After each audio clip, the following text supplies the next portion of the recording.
na.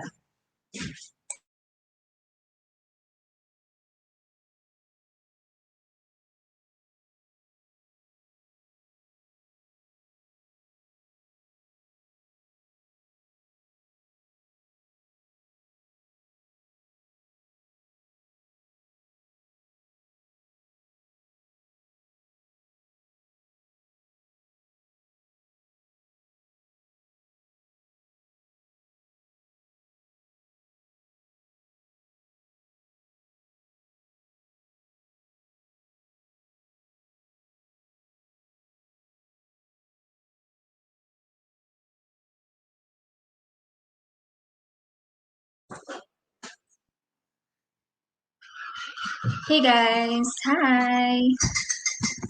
Good evening. It's 8 p.m. here. Dito kami sa Calgary, Alberta. So hintay lang po tayo. Mga siguro hintay lang tayo onte and we'll start. Hi, Linda's watching from Taiwan. And Michelle, hello, watching from Qatar.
Hi!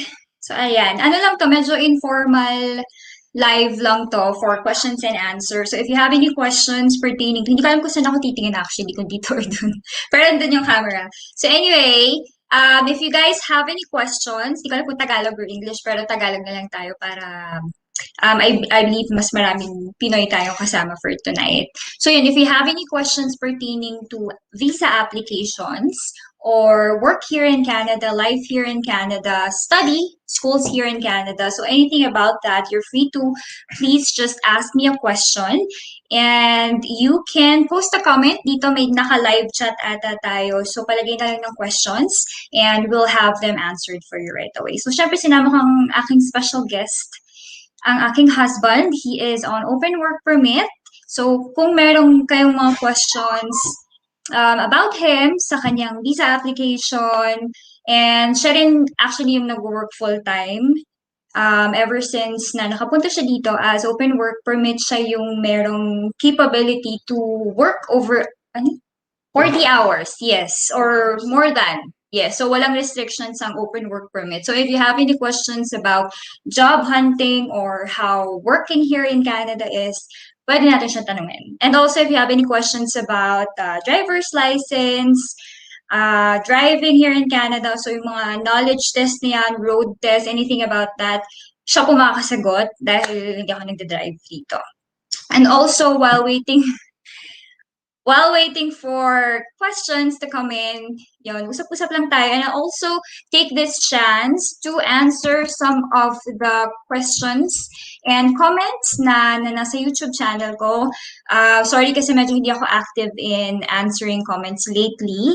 And meron din mga a couple of questions, pero usually same scenario, same question. So I want to take this chance sa live para isang beses na lang natin siya sasagutin. And I know a lot of viewers out there also are in the same situation or also might have the same questions.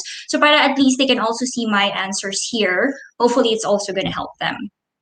And sa aking Facebook page, meron po akong Facebook page all about Agatha and all about Canada. So meron din tayong mga questions doon. Yung iba na replyan ko na, pero I also want to share it here just in case you are in the same situation.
So, sige, para may ginagawa ka.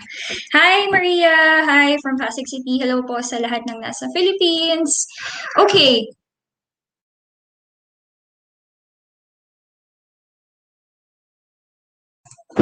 Alright, so magsa-start na po akong sumagot ng mga comments muna. Dito muna tayo sa YouTube channel. So I hope yung mga nagtanong ng questions or nagbigay ng comments nila are with us today para marinig nila yung answers sa mga sagot nila. So first is Morteza Farhudi. So I think I will answer this in English.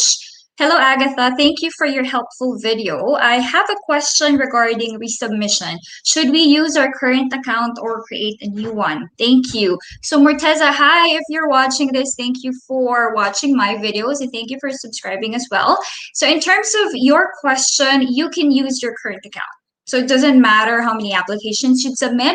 I would also suggest that you just use one account, one GC key account for all your applications, just so at least you have a copy of everything that you have submitted. I only have one GC account and all my visitor visa applications, my study permit applications, and even our express entry profile and even the postgraduate work permit application that I went through, all of those are in my GC key account. And if you have principals or dependents, their applications are also under my GCKey account. So that is also okay. My husband's applications were all under my GCKey account only because we've always applied together. So, but it's a different case for minors, of course. They won't have their own GCKey account, I believe. So I can always apply for them, even if they have a separate application, individual application.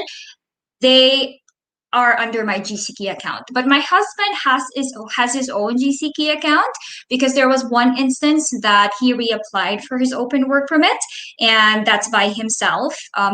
He did not apply any application with me or with the kids, so he used his own GCKey account. Okay.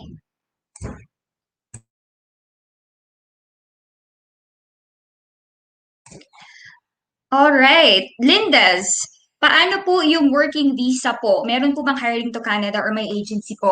Actually, yes, madami. As you know, Canada relies on immigrants, workers from outside of Canada. To be honest, talaga, yung mga immigrants, they take up a lot of jobs here in Canada. Kahit saan ako pumunta. Actually, before ako pumunta dito sa Canada, medyo natakot ako a little bit. Although hindi masyado kasi meron naman ako relatives dito and also I grew up abroad. So medyo hindi na ako able sa environment na growing up with other nationalities, growing up outside the country. Pero yon, meron pa ring medyo kinakabahan pa rin ako kung paano. Kasi hindi ko kasama parents ko. So, I'm here already as an adult and parang I'm in control of my life. So, a lot of jobs here, kahit saan ka pumunta, napakaraming Pilipino. And almost all stores, puro Pilipino. Especially yung mga food, yes, food chains. Pag pupunta ka sa mall, food court, no? Lahat, puro Pilipino. Kaya, and yes, most of them actually parang from outside of Canada rin sila. Merong mga direct hire talaga, especially sa mga supervisorial role. Yan, mga fast food supervisors. Merong mga direct hire from the companies themselves. So, yes, meron pong hiring to Canada. Meron din mga agencies, kaso nga lang mahal, masyadong mahal as far as I know. But of course, we do understand because that's business. And syempre may mga fees din sila na babayaran, processing ng papers nyo, they also work very hard to assist you with your application. And meron din silang, of course, ginagawang mga connections with these companies. Sila rin yung naghahanap ng work for you. Ang ilan sa alam ko, actually isa lang ata, Mercan. Mercan Agency, trusted. Oo, ang dami na nilang napaalis from the Philippines, from iba-ibang industries. Yun nga lang mahal and medyo matagal din. Meron akong mga kilala na 1 year, 2 years still waiting. Pero siguro depende rin yun sa industry mo and sa profile mo. Kung very in demand and maganda yung experience mo within a specific field, medyo mabilis ka rin siguro makakapunta. Depende rin siya.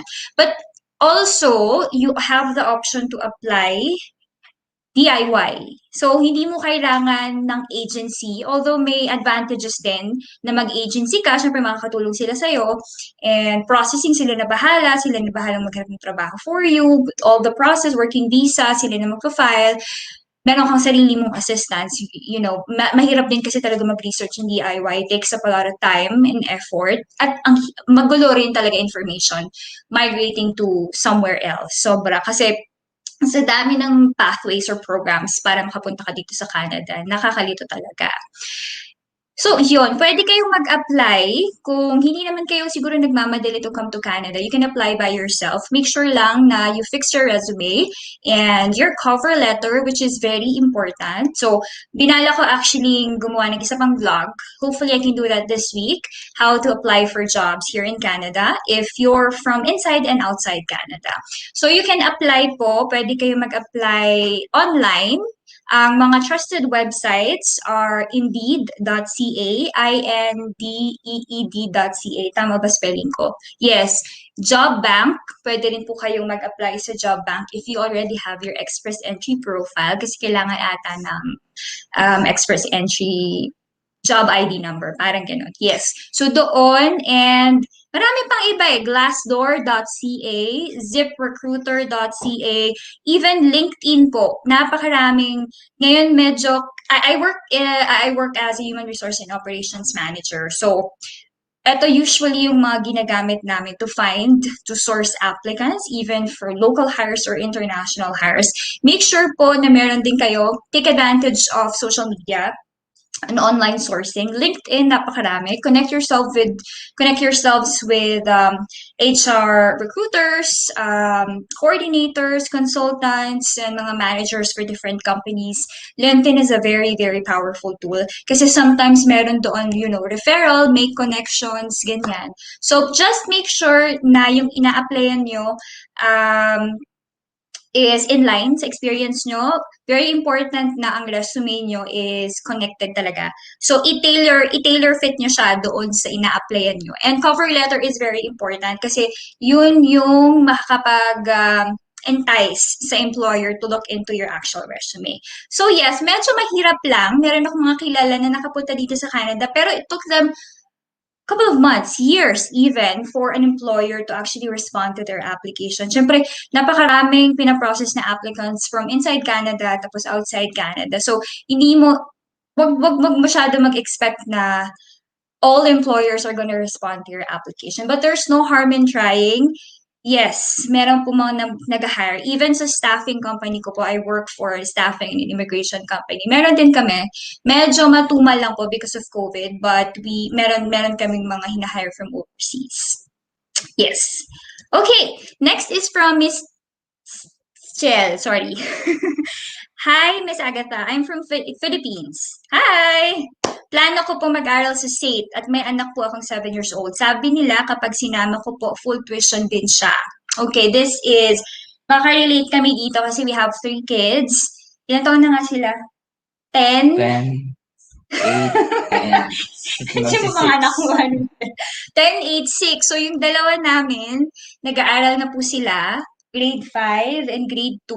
Tapos yung bunso namin is magsa-start siya ng grade 1. Actually, hindi siya, dapat kindergarten siya last year, pero COVID, in class lang sila, in person, wala silang online. So, nag-skip muna kami. Anyway, kindergarten is not mandatory here.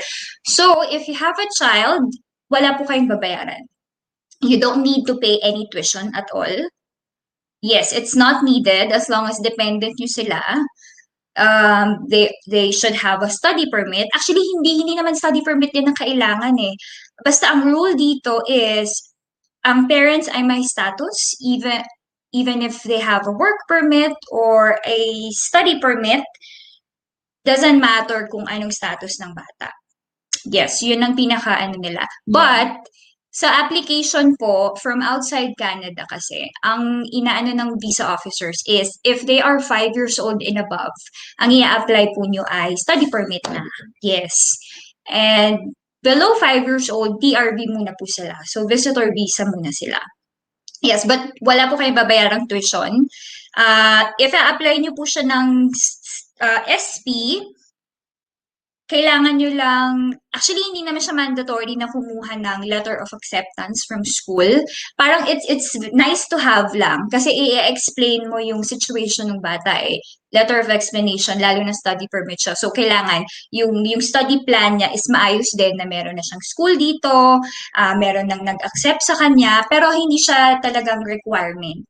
Ang pinaka-requirement sa application nila is yung documents ng principal, documents nung principal student dito. Yun. Pero ang ginawa namin, kumuha kami ng letter of acceptance para dun sa mga anak ko. I'm not sure po kung saan po, safe no, Calgary, okay.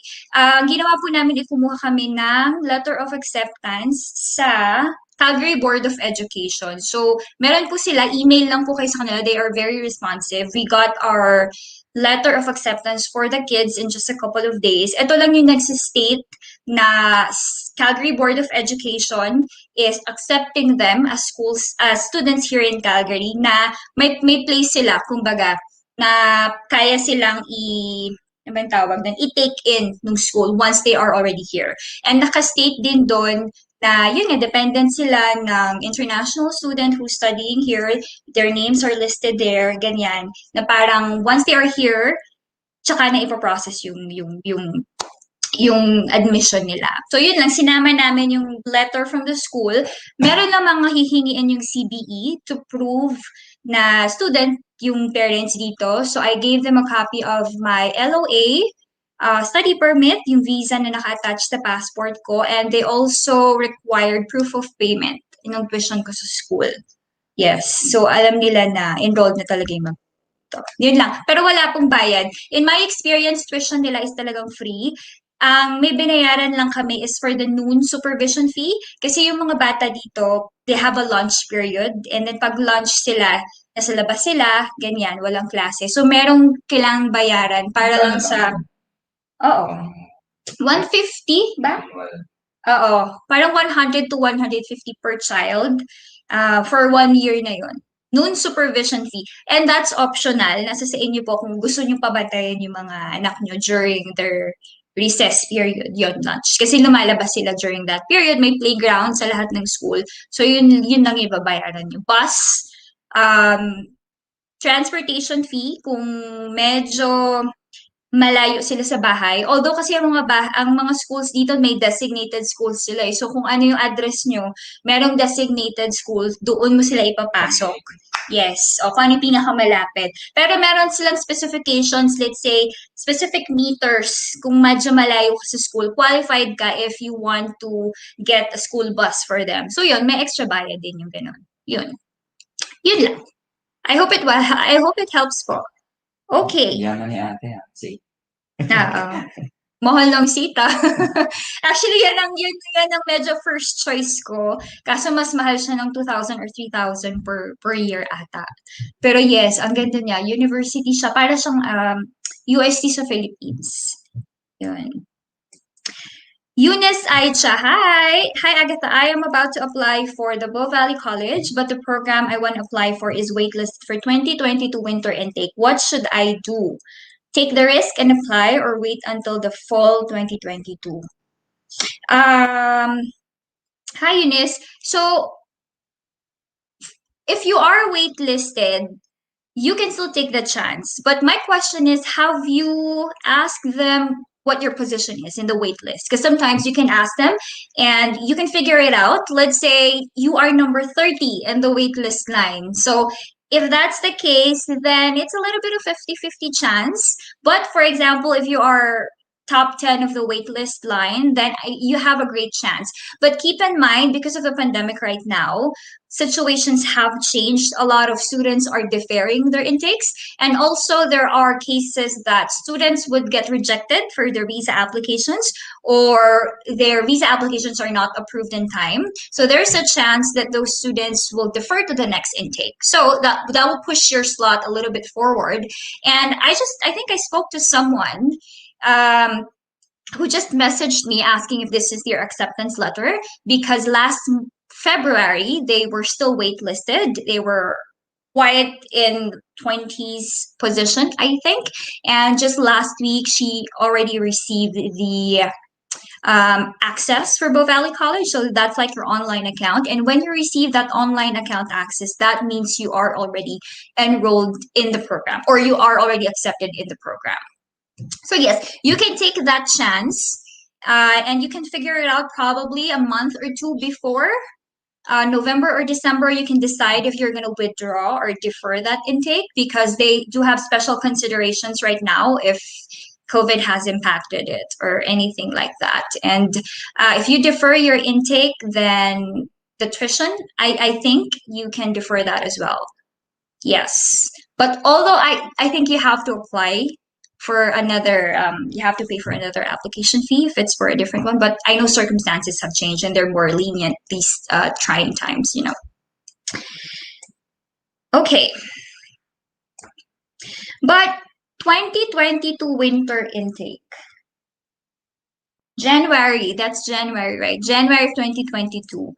I think you have a very good chance because that's January, February, March, April, May. You still have 7 months to go, so a lot of things can change. You can still be and you can still be accepted into that program. So I guess go for it. Wait until probably uh October or November and see where you are already in that in the wait list line.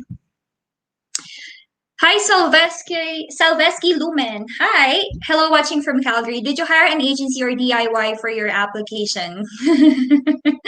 We did. Ano ka ba? This is what I want to be very honest. Yes, we did pay a lot. We did pay a couple of consultants when we were starting out. I also did 1 hour consultations with different immigration consultants, but Just to get there. not really. Of course, you need to get that information, but at the end of it all, we did not proceed with the immigration consultants. Yes, and there was one.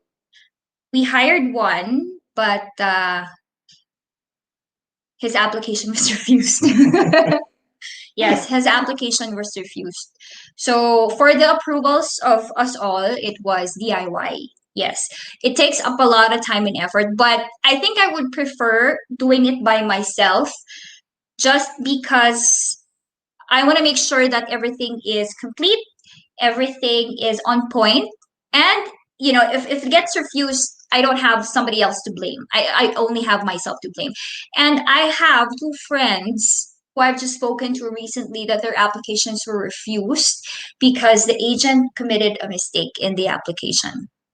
I think it was just a very minor mistake, like misplacement of documents, or they did not submit the correct documents, or they weren't eligible to apply in the first place. So their applications were rejected. I think it was tagged incomplete or something like that. So I just did not want that to happen. Yes, I just want to make sure that I have the final say. Yeah. So mostly DIY for us. But I did have a lot of help from agencies and consultants that we hired with. There were very helpful informations that they have provided. But one thing I've noticed about agencies, I've hired two agencies back then.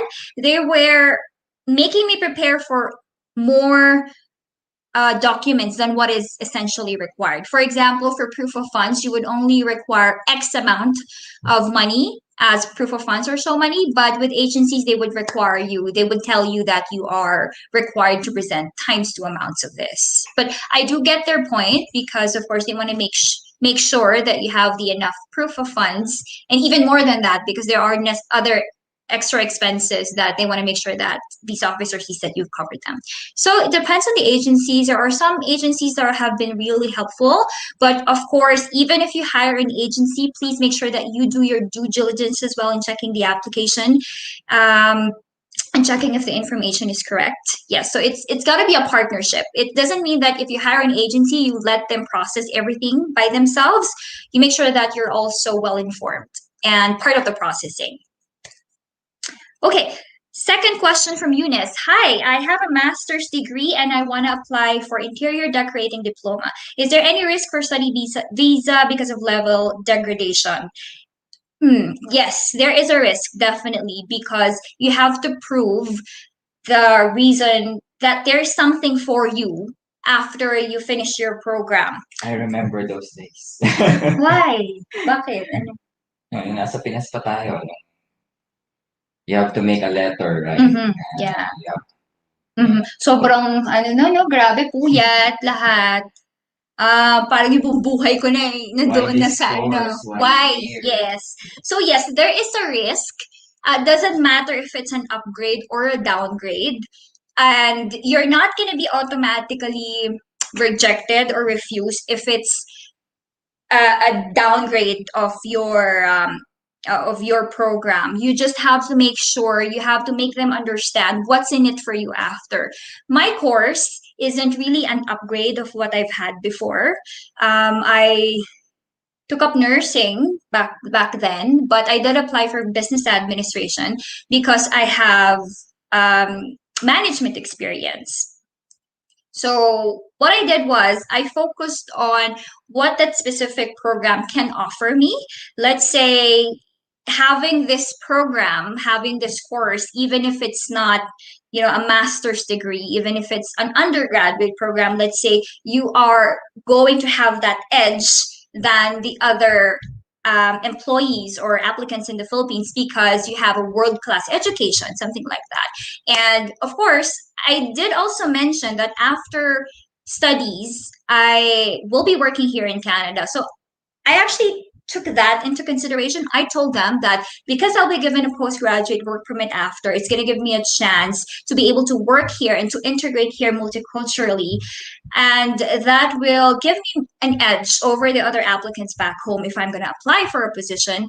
And I also told them that having a world-class education, regardless of the course and regardless if it's an upgrade or downgrade, will be viewed as a good thing by the employers, specifically back home in the Philippines. If you have an international credential, even if someone has a master's back home in the Philippines and I will be competing with them, of course this is in consideration that I have the skills and the requirements and qualification. It's going to look very good on your resume that you have graduated from Canada, right? We still have that notion that if someone is coming from abroad, then they have something really special to offer. There. So it's just on how you position themselves. I do have my SOP. I have made a video about my SOP. I did tackle a couple of reasons why I chose Canada, why I chose my course, why Canada, why this school, and what it will help me after studies, what it's going to bring me back home, the opportunities that are going to open having this education back here in Canada. So please view that video. I hope it's going to give you a couple of information that can help you strategize. Okay, follow-up question. Do you remember? I'm sorry, Silveski, I think the message is cut off. If you can send me another message, another chat. Chiao. Okay, thank you so much, Ms. Agatha. Sobrang na-enlighten ko sa gagawin ko. You're welcome. And I hope if you have more questions, kasi talagang ang haba din ng processing namin doon sa mga bata. Even pagdating nila dito, marami pang process para ma-enroll mo sila. So just message mo lang ako if you have any further questions. But yes, that's the starting point. Contact the school here. Calgary, pero CBE is the public school here in Canada. So if you want your kids to go into a Catholic school, keep sino bang kontakin? CSSD, CSSD, Catholic School Board, gano'n. Kalimutan na. Yes. Medyo iba sila ng process. Pero yes, nagbibigay naman sila ng letter of acceptance. Yan. Sobrang mahal nga po kaso andun yung course ko po. Ano bang course mo? Wala sa Bow Valley. Actually, oo, kasi mas malaki ang SAIT. So, meron silang mga programs. Like, ang una kong course dapat na gusto is Masscom, Broadcasting, Journalism, something like that. Sa SAIT lang meron, wala sa Bow Valley. Kaso nga lang, as much as I wanted to pursue that course, wala akong background doon, wala akong experience. So, hindi ko siya mako-connect, hindi ko siya ma-relate sa study, sa letter of explanation ko. So, yun, relate nyo lang yung course nyo. If you are choosing a course, make sure na may relation siya either sa previous study nyo or sa previous work experience nyo. And then, kung iba talagang course yung gusto nyo, once you are here, madali namang mag-change program. So, if you're thinking of changing program, do it once you're here already. Once approved na yung visa nyo. Or, after graduation, pag PR na kayo, para at least yung tuition nyo is na lang, divided by 3. Kasi ang tuition ng international students ngayon times 3, times 4. So, yan. Parang take it as a stepping stone. Basta nandito na kayo, mas maraming opportunities ang magbubukas. Yun. Okay. Salveski, do you recommend an agency to process the application? I am torn between this. I have experiences with agencies that are very good. And there are experiences with agencies that I haven't found them very helpful. So I guess it's still a case-to-case basis. There are agencies or consultants, not really consultants, because consultants are experts in their field. So they know what they're doing, they know the information. But I've had experiences with agencies where they're not really familiar with some of the information. And I was more knowledgeable than some of the staff members that I've spoken with. But I guess that's because I do my research very well. I'm a member of different DIY groups and it really helps. So you can check if you have the same information with the agency or something like that. Yes. It would help, of course, to hire an agency, especially if you don't have a lot of time, if you don't want to take up so much time in researching, preparing the applications, because I can tell you it really takes up a lot of time. I had to quit my job. Yes, I did resign from my job to be able to process the applications and the documents, anything like, and I was I didn't sleep for like the past 2 months before we submitted our application. I had to focus on all the documents, especially the SOP, make sure that nothing is missing. And yes, so would depend on your situation. But for me, I would rather not hire an agency just because I feel more comfortable with I feel more lenient in terms of what I want to do with my application, because my experience with agencies is they have a specific way of doing the application. So this is what they want to do, this is how we will position your paper, and this is the requirements that you would need to submit. So I was just not comfortable with that. So I processed everything by ourselves. And hopefully, thank you so much, Lord, because we are approved with the applications that we have submitted. There. Can we pay? Hi, Michelle. Can we pay in advance in 1 or 2 terms of tuition fee sa Bow Valley? Paano bayaran since malayo pa yung intake? May LOA na po ako at 1.5 CAD lang nakalagay doon. Yes, pwede kang magbayad in advance. It's up to you naman. But it's not necessary. Kailangan mo lang magbayad ng 1-year tuition if mag-SDS ka. For SDS kasi merong mga specific upfront requirements na kailangan ng ready ka before ka mag-submit ng application. Pero kung hindi naman kailangan, pwedeng hindi na rin naman, but it will strengthen your application if pagpasa mo ng application, meron ka ng resibo na nakabayad ka na ng 1 SEM or 2 SEM. So, medyo mas magandang dating ng application yun. So yes, pwede ka magbayad. Pagbayad kong ginawa before, yung 1.5 credit card lang, online payment doon sa website ng BBC. Pero since nag-SDS ako, I had to pay the full tuition balance. So, paano ba nga ba ako nagbayad ng BDO? Na? So, BDO, just in case kasi iba-iba processing ng mga bangko sa Pilipinas eh. Merong iba ayaw mag-process kasi kailangan may account ka sa kanila for at least 1 year, 2 years, may specific silang ganun. Pero yung branch namin sa Philippines, BDO SM Fairview, since kilala nila kami, parang araw-araw tayo nandun.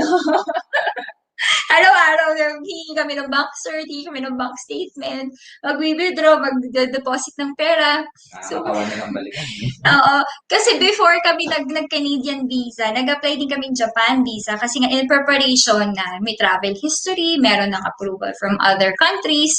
So parang yun, alam na nila, oy ma'am, Japan visa, ma'am, Canadian visa naman.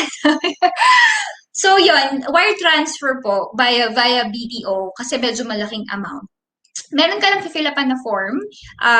Make sure, sa sinend naman ni Bo Valley na parang tuition, kasama ng LOA, merong tuition instructions doon how to pay if you will be paying via wire transfer. Nandun yung institution number, all the numbers that you would need to fill up, yung address, yon ng school, magkano, nandun naman siya lahat.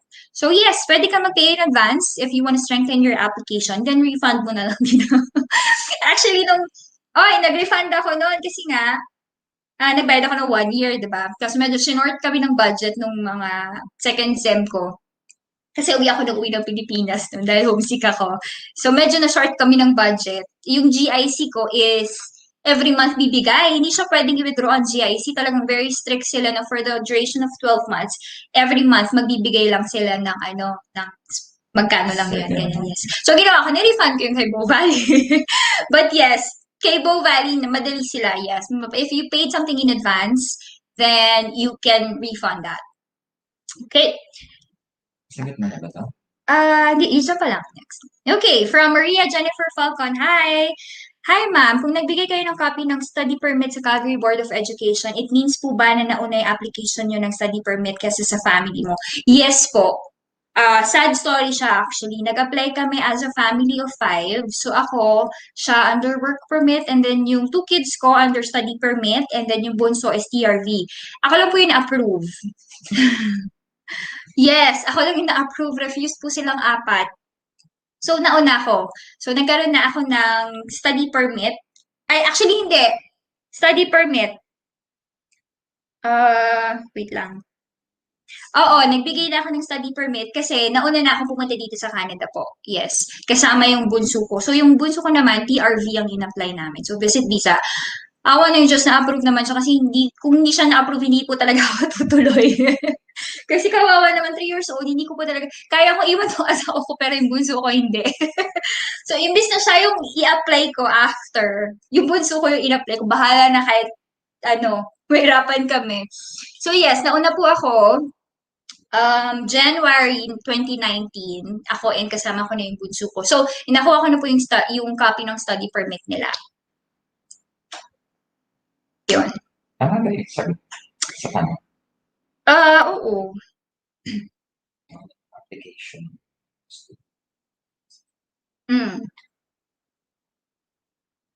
Yun. Kasi actually, di ba sabay-sabay naman kami 5. Nung time na in-apply ko sila noon, hindi naman kasi po talaga requirement yung study permit or visa ko doon sa application nila. Kasi sabay-sabay kami noon eh.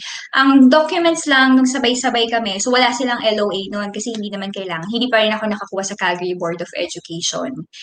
Yun, tama. So, yung documents ko lang mismo ng letter of acceptance, yung proof of tuition, yun lang din yung sinama ko sa kanila. Na-refuse sila, hindi naman dahil sa wala po silang copy ng study permit ko or what, kasi pwede naman talagang sabay. Hindi dapat na nauna na ako dito, na may study permit na ako na nandito, bago ko pa sila ma-apply. Ang reason of their refusal is purpose of visit. Yun. Yes. Babalikan ng Pinas. Oo. Tsaka, hindi ko alam kung ano eh. Pero yes, it Home ties. was more of home ties. Purpose of visit. Hindi kasi nila, sa refusal letter po kasi hindi siya specific eh. So, you have to get GCMS notes. Yun. Tapos, ang GCMS notes, 30 months. 30 days at least. Yun, 30 to 45. Oo. Alam ko, naaalala ko, na-trauma talaga ako. Parang feeling ko may PTSD ako sa dami ng refusals namin. Ang refusals po namin ay tumataginting na 21 na ata. Yes. 15 refusals, total of 21 applications. 5 sa akin. 16, mga ganun. Basta 21 ang bilang ko, ganun. But we'll make a separate vlog. 5 sa kanya sa open work permit. And then meron siyang isang visit visa application. So, 6 sa kanya. Sa pang-pito ko sa. Hindi, pang-6. Oo, yun.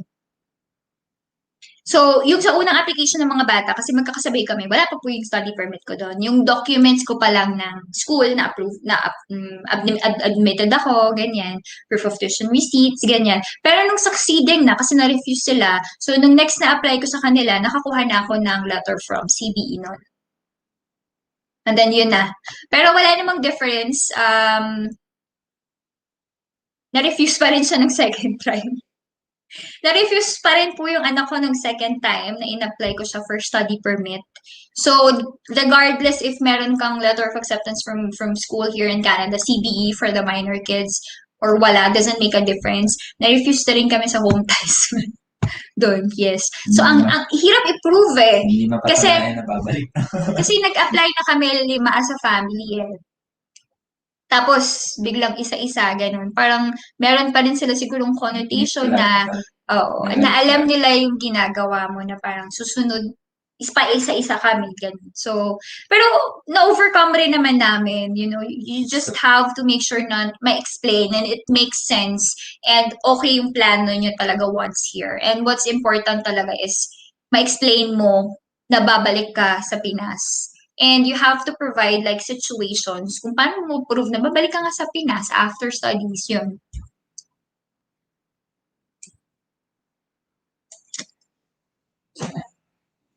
Hindi, sorry. Nawala ako. Hi, Miss Agatha. From Sherial AC. Hi!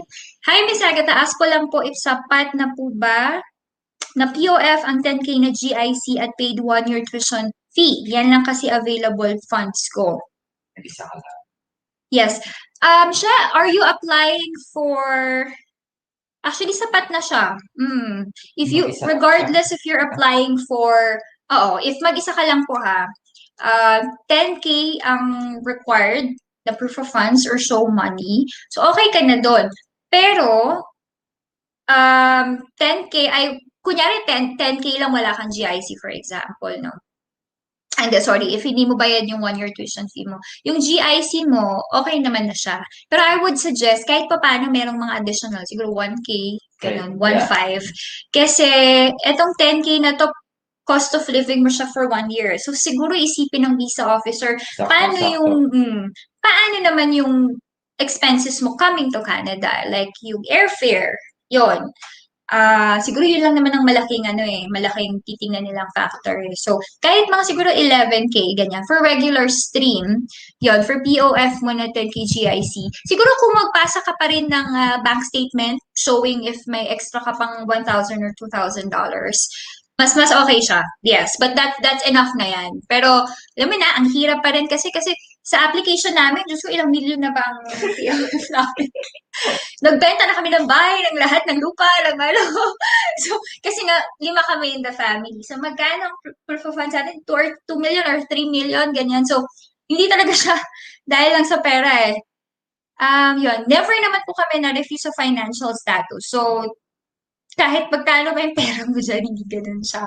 So, 10K is enough po. And lalo na paid na yung 1-year tuition mo, okay na yan. But, if pwede mo pa siyang dagdagan ng bank certificate na meron ka pa at least 1K na extra in reserva, mas okay para wala na silang mahanap na butas sa'yo. Yes. Kasi, alam mo yung sa isang refusal ng asawa ko, yung last refusal niya, okay na lahat eh. Na-refuse siya dahil wala daw ako nitong specific document na to, yung certificate of enrollment ko. Pero, ang totoo nun is na-upload ko siya. So, merong hindi naman sa inaano natin yung mga visa officers, but they're still human, di ba? So, sometimes they can make an error, sometimes pwede nila ma-overlook yung mga applications. So, mas okay na we do our best na parang sobrahan na natin yung POF. Para kung may maisip man na sila ng, o sige nga, paano ako punta dito ng Canada? Or, ano pa ba yung mga expenses, lalo na ngayon na may restrictions pagdating mo dito ng Canada, anong pang bayad mo sa hotel? Kasi may mandatory quarantine. Yon, 2,000, mga 2,000 something din ata yung sa mandatory quarantine dito. So, mas okay if yon makakover natin. Kung meron ka pang madadagdag, much better. Salveski, Calgary Catholic, yun! Nakalimutan mo yung Calgary, ako ba naman? Nasaan ka ba? Thank you. Thank you, Calgary Catholic School District. Di ba tayo pa yun? Mali pa tayo. Nandito rin siya. Oo, nandito. CSCSD pa tayo, no? Calgary Catholic. CCSD, thank you. Raj Mohammed. Hey, planning for Bow Valley for a 1-year certificate. You have I have bachelor's in business administration in 2011 and 9 years work experience in admin assistant in Dubai. Would the gap be an issue? I have no strong ties in home country. That's the problem. 2011. I don't think so. No, because I also have a 9-year or 10-year gap in education. So I finished my course. My first year, I already did a college course back then. I finished my diploma 2009, and I applied 2018. So that's around 9-year gap with the education. So no, it doesn't matter as long as you can explain what the gap is. And tama no, yung study gap ang inaano niya, no? Yeah. Kasi may 9 years work experience na siya. Yes. Mm-hmm. And I don't think so, yes, because you have a very good work experience. You can totally tie that up into your business bachelor's. If you're taking up business administration, your work experience is very related to that field. So you can use that. So I don't think the gap is going to be problem. You can check out my SOP, Statement of Purpose or Study Plan, or Letter of Explanation, because we basically almost have the same situation. And hopefully you can use the reasons that I put in my study plan so that you can convince the visa officer that taking up a business administration is going to be beneficial after you finish the course and get back to your employment. I have no strong home ties. I have no strong ties in home country. Well, that is actually another area of refusal. So that's also something that you have to take into consideration, because this is not. That's one of the reasons. Yeah, but it doesn't have a very strong correlation to your course. So this is something that you also have to prepare.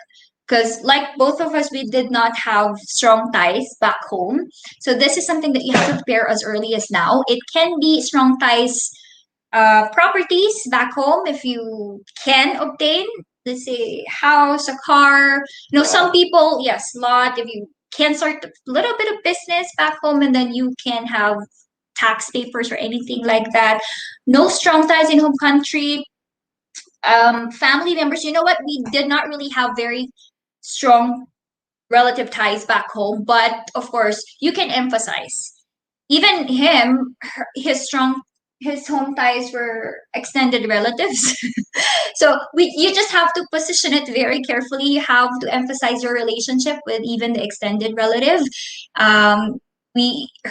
His parents were seniors, and you can view that in my SOP. But yes, there are different home ties that you can provide. It can be a family member, it can be properties back home, it can also be ties in your employment. So like for him, because we couldn't think of anything that will actually help him in the ties. So what we did was employment for him. So we got him a leave of absence letter from his employer that situates that they have just approved his leave of absence and that they are expecting him to go back after the duration of his open work permit.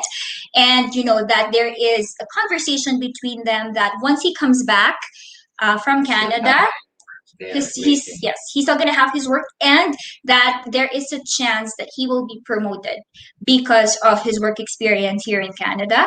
That is he works for a BPO company, so anything that has to do with something with being in a multinational country, dealing with other dealing with foreigners is going to help him do better, help him be better at his job. So yes, we had him get a letter from the employer. Yeah, so I guess that's the only difference that we've had in the previous applications for home ties to the country. So maybe you can use that. I hope you can use that. Can a 1-year certification allow me for a Pgwp? Yes, but there are other 1 year lang. yes. If you yes, for 1-year certification, you can get up to 1 year postgraduate work permit. That is the only difference. But there's a lot of other considerations. There's different eligibility requirements for Pgwp, such as you have to be a full-time student every academic semester, and you should be studying with a DLI that offers Pgwp, something. But yes, if you're with Bow Valley, then you're safe. Yes, I have a lot of friends who finished 1-year course with BVC. They've obtained 1-year work permit, and some of them are actually permanent residents right now. Okay, Michelle, thanks. Agatha, thank you so much. You're welcome. And Raj Muhammad, I want to go with a diploma, but due to financial limitations, I cannot go for a diploma and instead opting for a certification, probably the medical office assistant or HR certification. What's your suggestion? Well, if you have financial concerns, then I would suggest just go with what you can at the moment. Because, if you really want to go with diploma, once you're here, you have the option to change your course. I did have a couple of colleagues as well that started off with a certificate and they moved on to upgrading into a diploma program, 2 years. Some of them even graduated 1 year and then took another 1-year course. So that will enable them to get up to 3 years postgraduate work permit. So you can just go for a certificate right now. Although once you come here, you would have to extend your study permit. That's an additional cost. But at least you would only have to, prepare funds for 1-year studies at the moment. Yes. So that's okay. If you want to change your courses once you're here, it's easier that you are already here and you have your study permit. And with Bow Valley College, I actually had this situation where I was either thinking of just taking up 1-year certificate or 2-year certificate, but they assisted me very well. So whatever your plan is, definitely Bow Valley is going to help you with that.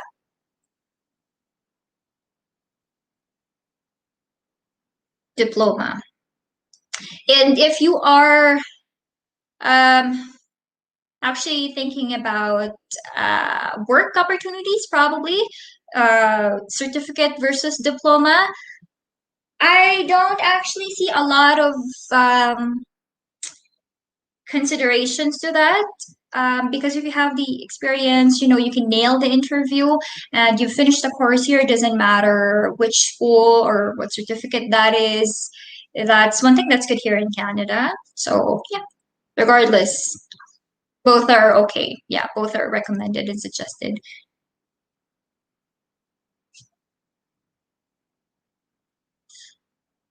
Medical office assistant or HR certification, both are great courses. I have friends who have finished those courses and they are working in their field already. And they're well on their way to permanent residency already. So I have nothing but good words to say about those courses. Simon, once completed 1-year certificate, can we pursue with diploma to extend Pgwp? Once completed 1-year certificate, can we pursue diploma? Yes, you can, but it should be continuous. So it's not like you complete 1 year and then you apply for a Pgwp, and if you're not able to get permanent residency with your postgraduate work permit that was issued, and then you want to take another course so that you can get another Pgwp, that's not possible because they can only issue you one postgraduate work permit for your whole lifetime. So if you want to get more years for your Pgwp, yes, you can complete 1-year certificate and then enroll for another 1-year certificate after that. So if you complete 2 certificates, 1+1, then you may be eligible to get up to 3 years postgraduate work permit. Or if you also, for example, there's business administration certificate in Bow Valley, which is 1 year. There is business administration diploma for 2 years. So yeah, you can continue that course because the diploma, their first year anyway, is the basic courses. So that's part of the diploma anyway. So you can let them know before you finish your certificate program that you want to continue to the 2-year diploma program. If it's the same course, then they'll easily arrange you for that. You'll just continue as usual. Miss Agatha, pwede po ba maki-explain yung GIC? Medyo hindi ko po masyado magets pa. Thank you po.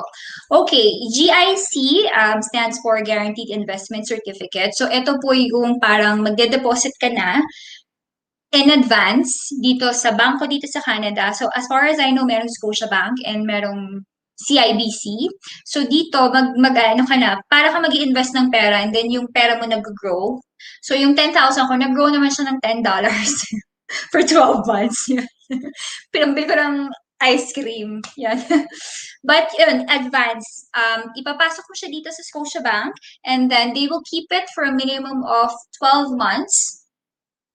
Tapos, every month, magbibigay sila sa'yo ng percentage of that. So, ang nangyaring breakdown sa akin ay 10,000. Pagdating ko dito, nagbigay sila ng 2,000. So, parang pampalubag-loob nila. Parang tulong nila na for you to settle here sa Canada, okay, ito muna yung 2,000. Kasi alam namin, pagdating mo dito sa Canada, meron ka mga startup expenses, right? You need to pay for your housing, or you need to buy grocery, transportation, mga ganyan. So initially, pagdating mo dito, pagpunta mo sa bangko, bibigay nila yung 2,000 sa'yo.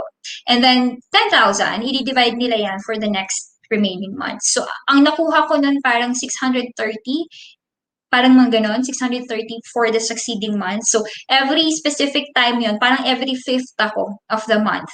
So, ito naman, maganda siya in a way kasi hindi mo magagastos yung pera. Meron kang allotment every month. So, sure ka na every month, meron kang at least pang grocery or meron kang pang bayad ng rent, ganyan. So, hindi maubos yung pera mo. Now, GIC is recommended para maipakita mo kay Canada na, okay, eto, nagbigay ka na ng pera. So, safe na yung cost of living mo for the entire year. Yes. But it's not mandatory.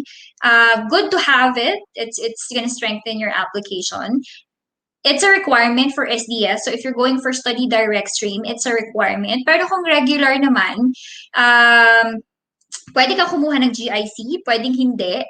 Pero, ang kinaganda sa GIC, kasi if meron ka ng GIC, okay na yung cost of living mo, nababawasan yung dapat mong i-present para sa proof of funds. Kung meron ka ng GIC, ang sabi nila is you really do not need to provide other financial documents like bank certificate, bank statements, ganon. You don't need to provide na kung saan mo nakuha yung pera kasi pag regular GIC, pag regular na walang GIC, di ba magbibigay ka ng bank certificate, bank statement. So, mag-worry ka pa kasi bawal na bulk. Kailangan magbigay ka ng statement for the past 6 months para makita nila na sa'yo talaga yung pera, nagre-revoke yung pera mo, meron kang stable source of income before ka mag-apply sa Canada, and meron ka talagang, job employment na sumisweldo ka for the past few months, ganyan. So, meron yung mga yun consideration kasi meron mga refusal na kapag bulk yung deposit sa kanila, iniisip ng visa officer, hindi mo naman talaga to pera eh. Parang nangutang ka lang or binigay ng kamag-anak, ganyan. So, hindi mo talaga masupport yung sarili mo. Wala kang stable financial income dito sa Pilipinas, parang ganun. So, in a way, kapag may GIC ka, hindi mo na kailangan mag-submit ng ganung document. So, you do not need to provide kung saan man galing yung pera na yun. Yun yung kinaganda ng GIC. Yes.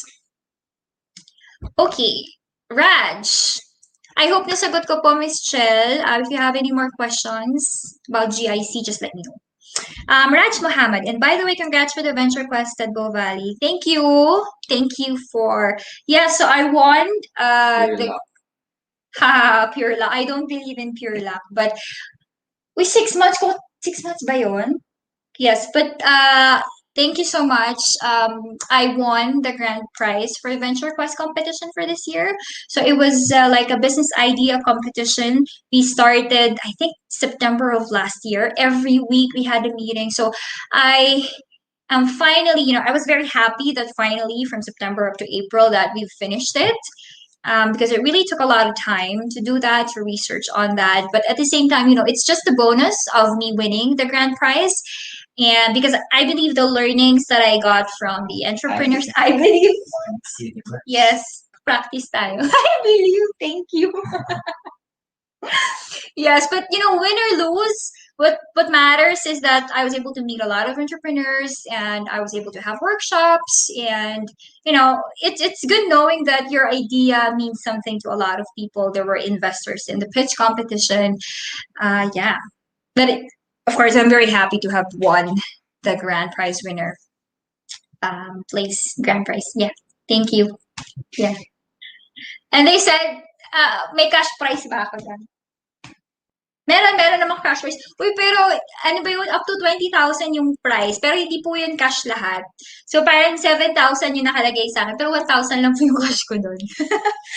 The rest are business funding and in-kind services. So, okay pa rin. Kasi, of course, your intent is to start a business. So, parang 4,000 yung business funding ko. So, definitely, you put that into starting of your business. And then the others, in-kind services, para siyang vouchers or payments worth of specific amount for trainings, developments, mga ganon. Yeah. Maria Jennifer Falcon. Wait, nawala tayo. Sorry. Nasaan? Sorry. Venture, Ayan, after yan. the venture. Wait, lagay natin para ano. Meron pala nitong teacher notes.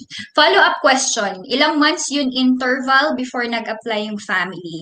Actually po, Miss Maria, wala naman pong mandated na parang like with other visas, di ba, pag nag-apply ka, oh, please wait for 6 months before you apply.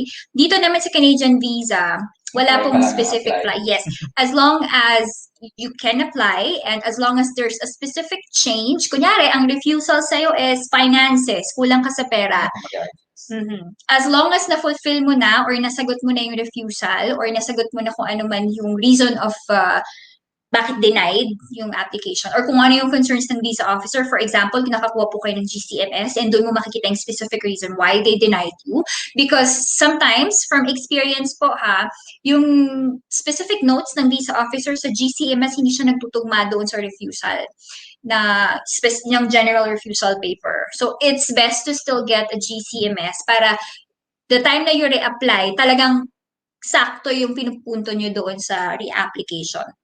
So, wala pong months of interval. Yung sa kanya, sunod-sunod yun actually eh. Parang 1 week lang yung interval, then pinasa ko na. Kasi, sa kanya naman, merong mga 2 times or 3 times ata, na parang yung explanation na lang namin yung, meron silang hindi magets doon sa situation namin. So, yun lang. Yes. But, doon sa mga bata, 2 months ata yung interval.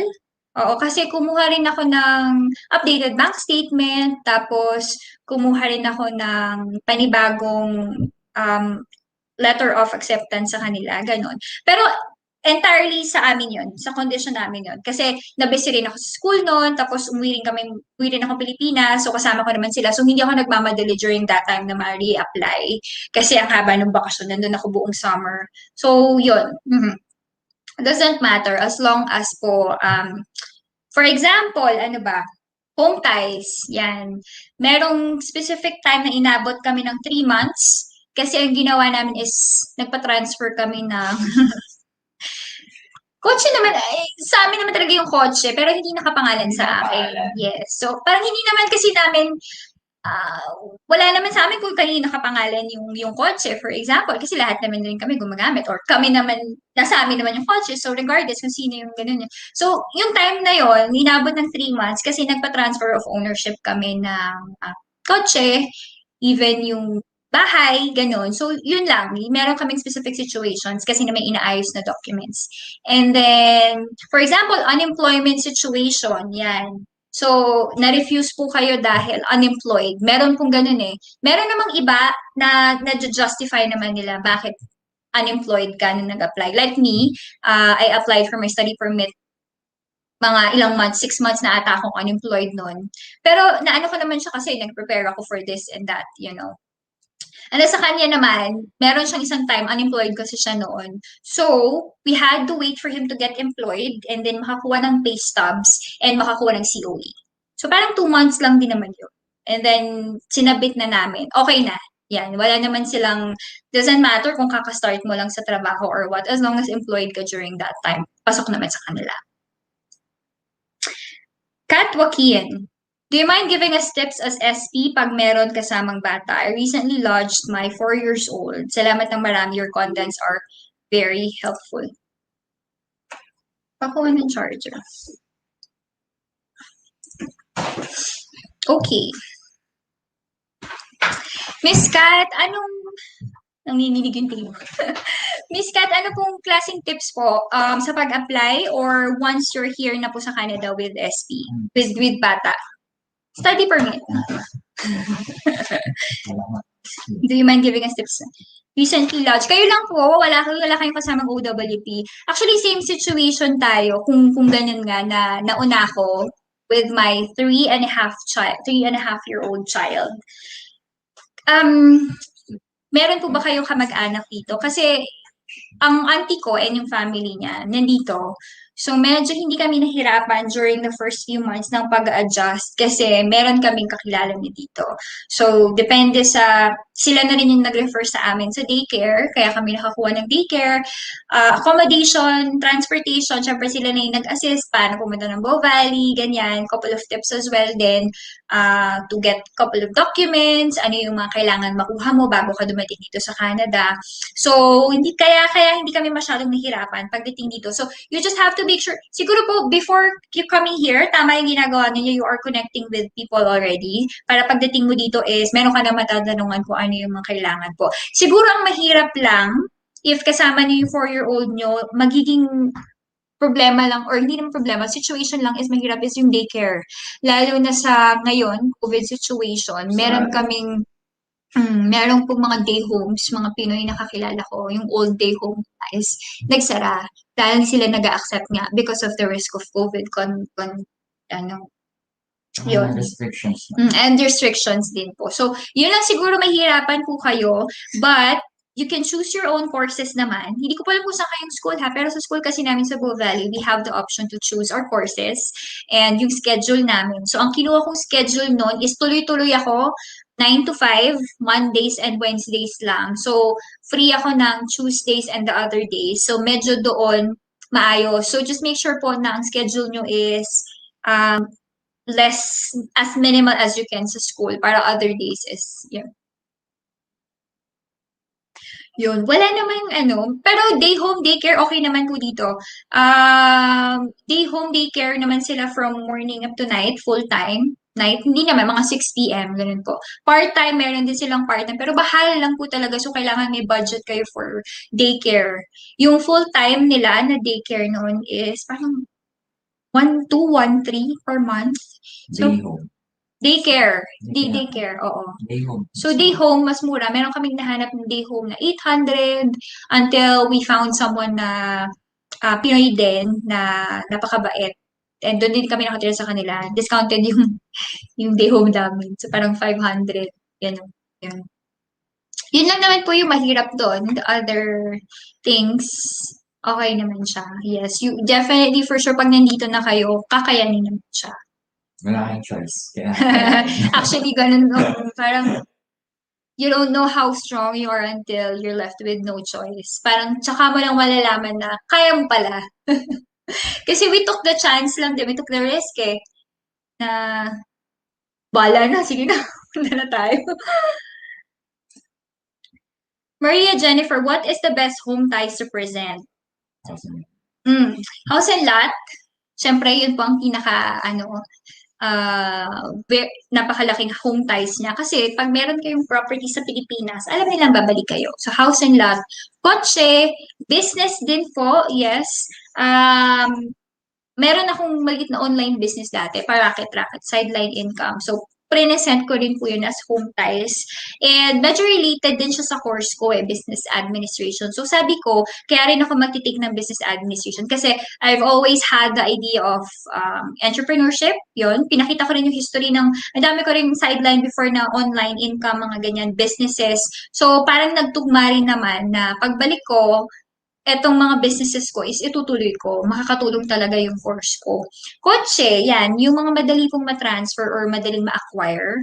Kotse and home ties. Pinaka talaga dyan is family. But not all the time po. So kami, ang home ties namin, nahirapan din po kami. Kasi ako, ang side ko, wala naman ako po akong kamag-anak sa Philippines eh. So, ang lahat ng relatives ko nasa ibang bansa. Sa US, sa Saudi Arabia. Tapos, meron pa akong tita dito sa Canada.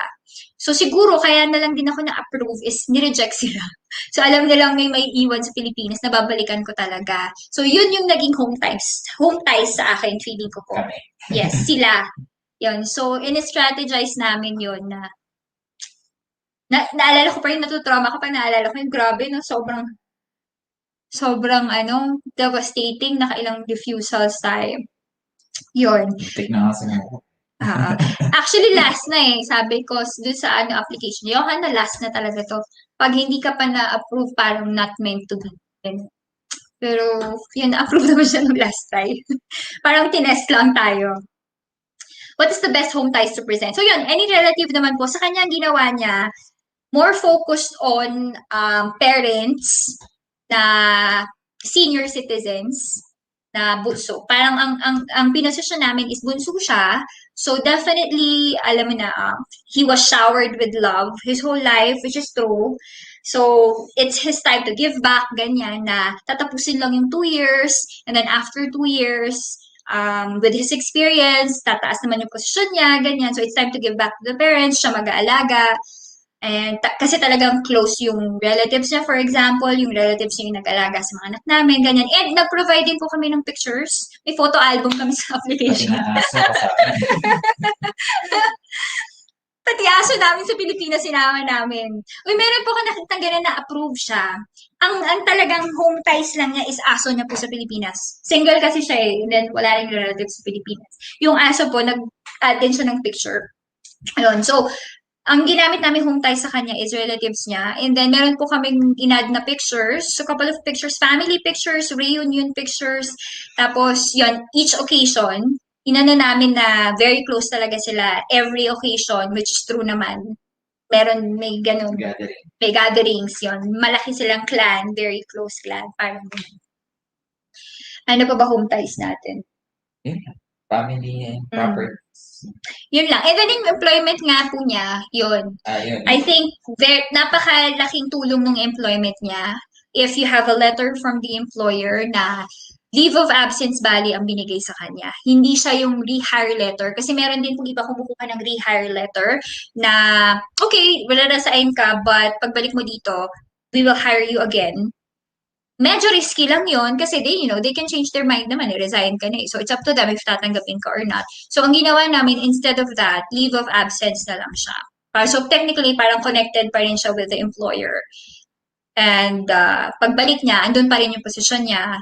And if may letter of promotion, ganun, na parang conditional promotion ang ginawa namin sa kanya, na pagbalik niya, ito ang position niya because of the experience gathered here sa Canada. I think home ties din yun, yes. Just making sure na merong babalikan at may sense yung pagbalik mo sa Pilipinas. Yung refusal niyo po were all applied in Canada.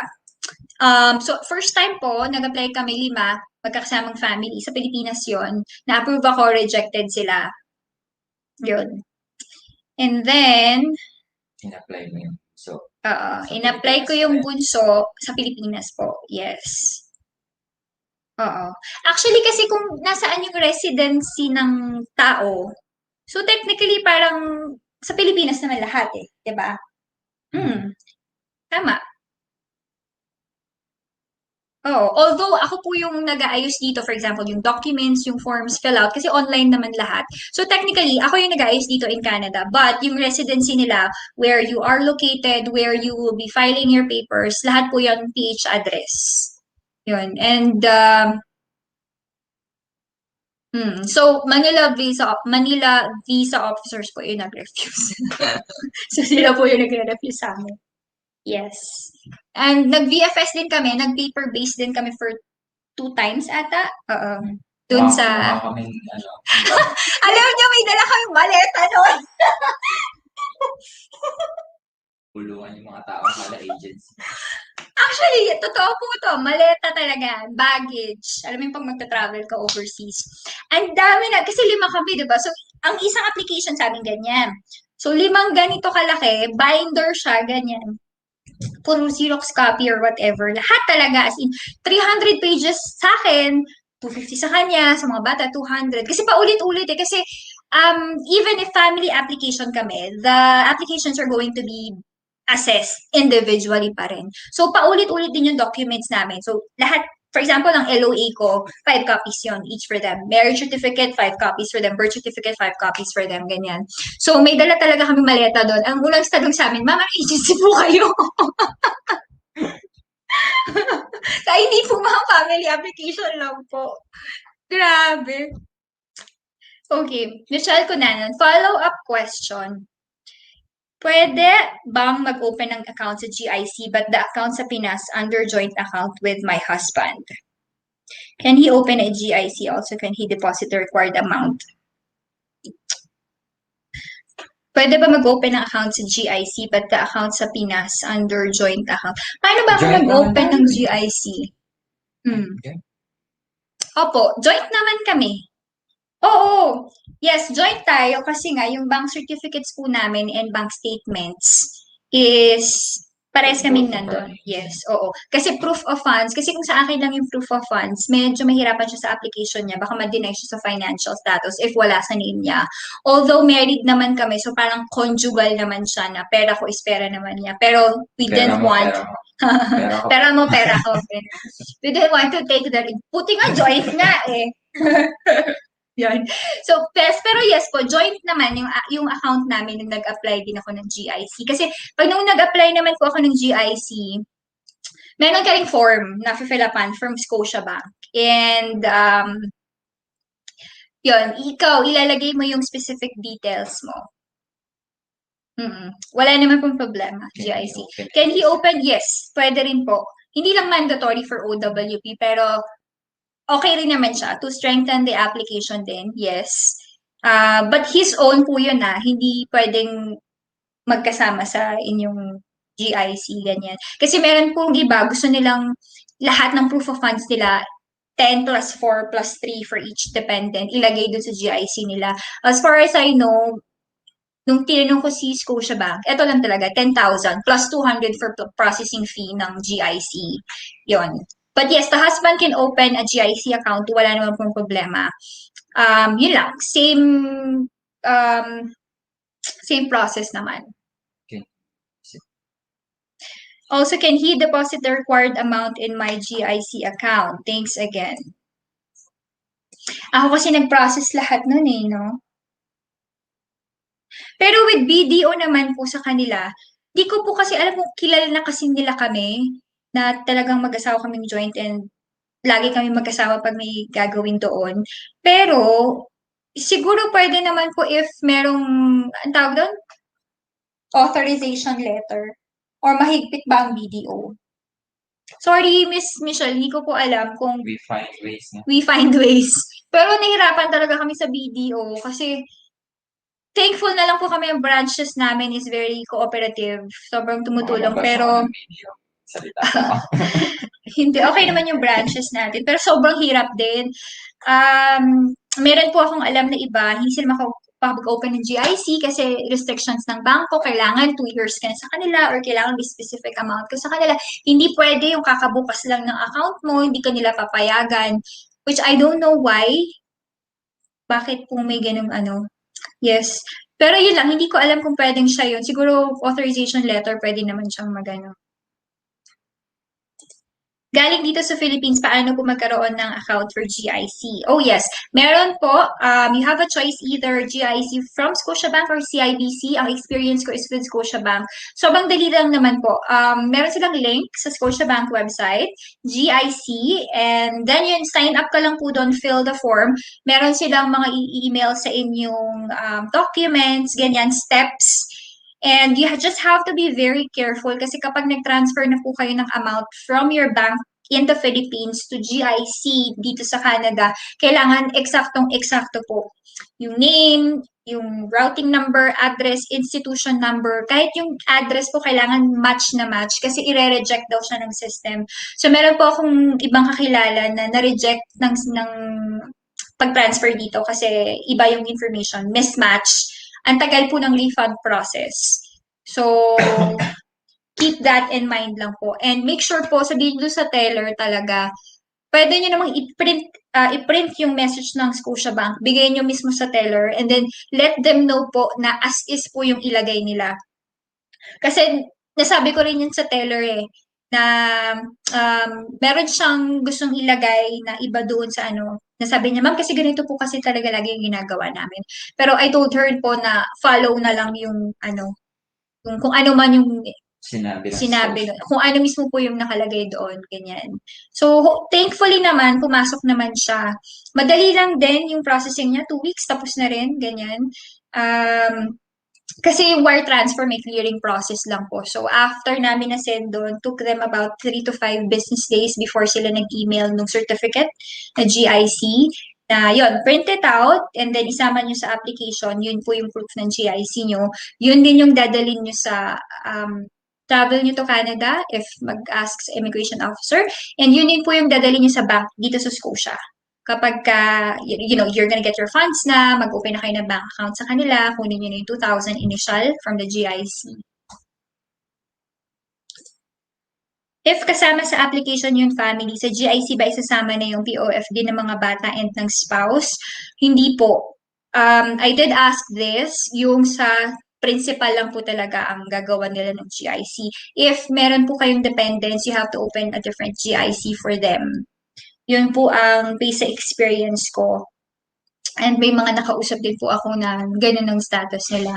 So, open up an account for them, for GIC. Pero hindi naman po siya required. Kaya siguro wag na lang din po. Okay lang din na ikaw na lang may GIC. And then for them, regular proof of funds na lang.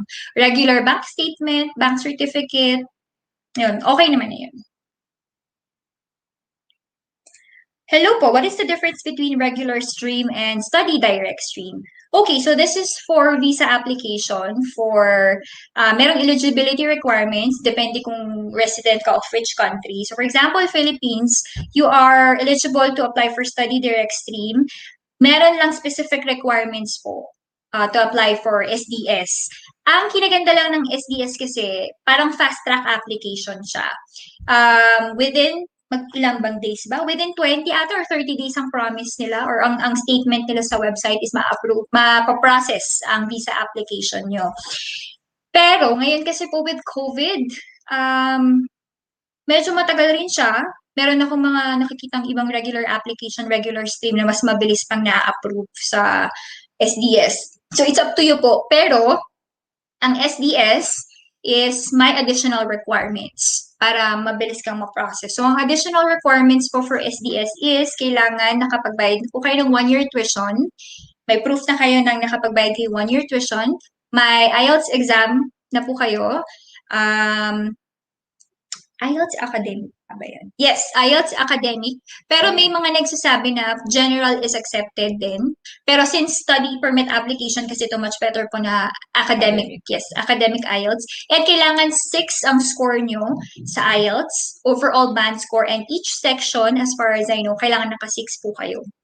And then, GIC, so kailangan mag-deposit na kayo ng 10,000 dito sa bangko dito sa Canada, and you should have that certificate already. And medical, upfront medical. So, kailangan nakapag medical na kayo sa Pilipinas, meron na kayo ng form. Meron na kayo ng form na i-attach nyo dun sa application. Biometrics, actually, kasi po nung time na nag-apply ako for SDS, hindi pa mandatory ang biometrics nun. So, wala pa kaming biometrics nun. Now, yun lang po, hindi ako sure kung kailangan sa SDS is may biometrics na. Pero regardless naman, kung mag-SDS ka or regular, kailangan mo na mag-biometrics. Yun na ang kanilang latest update for now. Yes.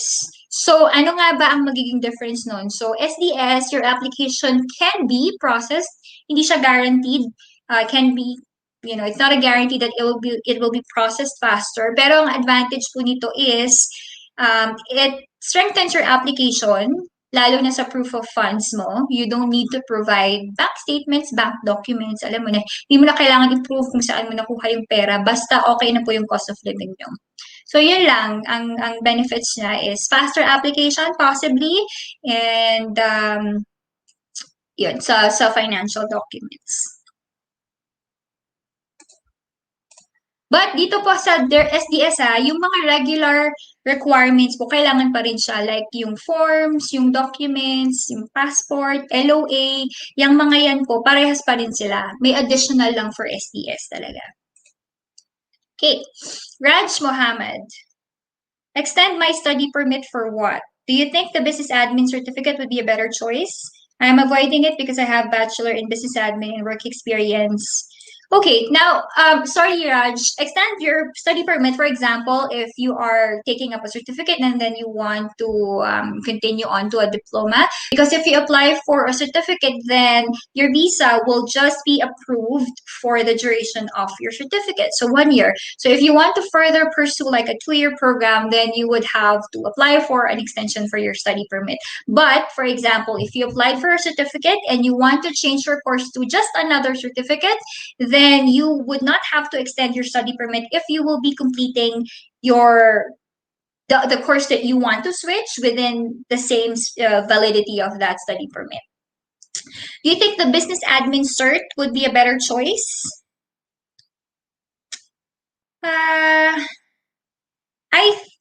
Okay, this, you either want an HR, right? Or medical office assistant.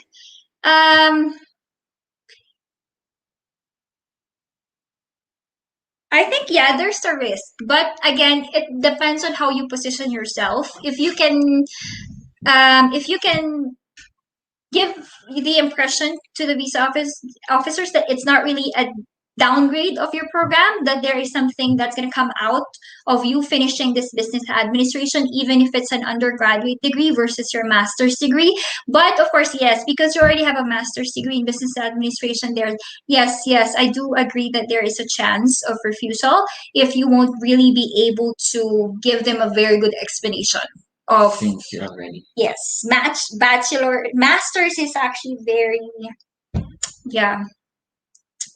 So in that situation, so yes, if you have an option to just take HR, then I'd say yes, because I have a major in HR. So even if business administration diploma, so if you're gonna take HR, then yes, you can use that position as you're taking something specifically for that course. So it's like a specialty or specialization or a major in something, because business administration is more like a general course. So I guess there is an advantage of you taking an HR expertise. Okay, I hope that helps. Ciel, wow, ganun po pala ang GIC. Sobrang thank you, Miss Agatha. Dami ko po natutunan sa inyo. God bless you and your family po. Thank you so much. You're welcome. Thank you. Salveski. What part of Calgary do you guys live? We might be neighbors. Oh, I'm from SC. I'm trying to help Maria Jennifer Falcon and family. Hi! Yes, from Southeast po kami. Sa dulo. Sa deep south. Kaya, sa Cranston area, Cranston community kami. And, oo nga no, baka magka-neighbors po kayong message niyo ako. Ano lang, kaway-kaway lang po tayo pagka ano, kasi may COVID restriction pa. Yes, from SE kami, pero naghanap kami ng bahay sa Northwest. Baka may alam po kayo. The issue with home tie for me is that I was born and raised in Dubai. I've never been to my home country and my family is also in Dubai. Lastly, I wanted to know, is IELTS compulsory for admission at BPC? Okay, well, home country doesn't really necessarily mean where you were born. It can be, your home country can be treated as where you were raised or which country you came from. So in this case, doesn't matter if you position yourself as you're going to go back home to Dubai, then you have to provide home ties for Dubai. So it doesn't matter where you were born. You position yourself to come back to Dubai. And IELTS is not compulsory for admission at BBC. Although language requirement is mandatory, but just it doesn't mean that IELTS is the only option. So you have an option of taking Duolingo. So it's an online test. I believe I have not taken Duolingo, but I know it is an option. And if you don't want to take Duolingo as well, there is the third option wherein you can get a certificate of English medium from your post-secondary education, which basically states that the language that you've used in your post-secondary course is English. So that is like a certificate that, you've used this language for quite a while in education. So those are your three options. And there are, if you're going to use IELTS, that there is a different score range between the program that you will be choosing. So there's a different requirement, English score requirement for business administration. There's a different score required for nurses or anything like that. But yes, you have a lot of other options aside from IELTS to prove your English proficiency. Lindas, you said earlier po na naisama niyo po yung bunso niyo nung approved study permit na po kayo, who had took care of him when you go to school.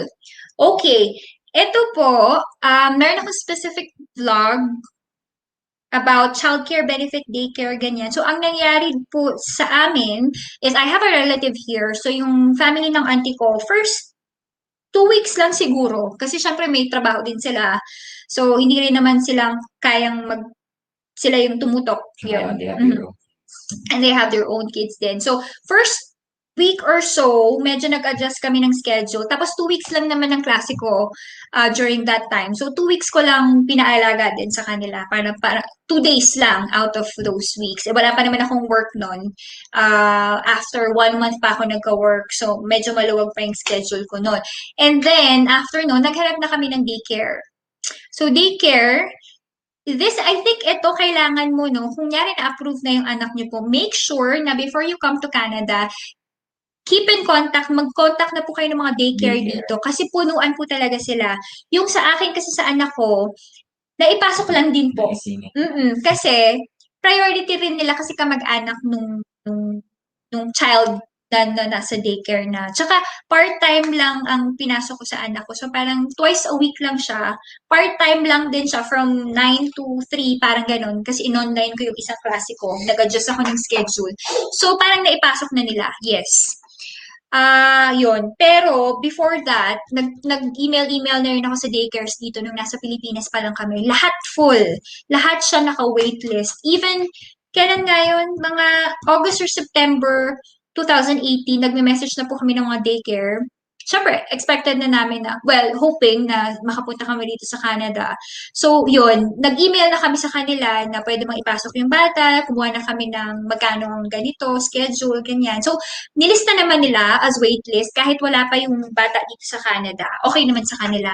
And then, pagdating ko dito sa pagdating ko dito sa Canada, mga March na, nag-update pa sa akin na we still do not have a slot for your child, ganun. So, you can imagine, ilang months na yon, almost half a year na, wala pa rin silang slot.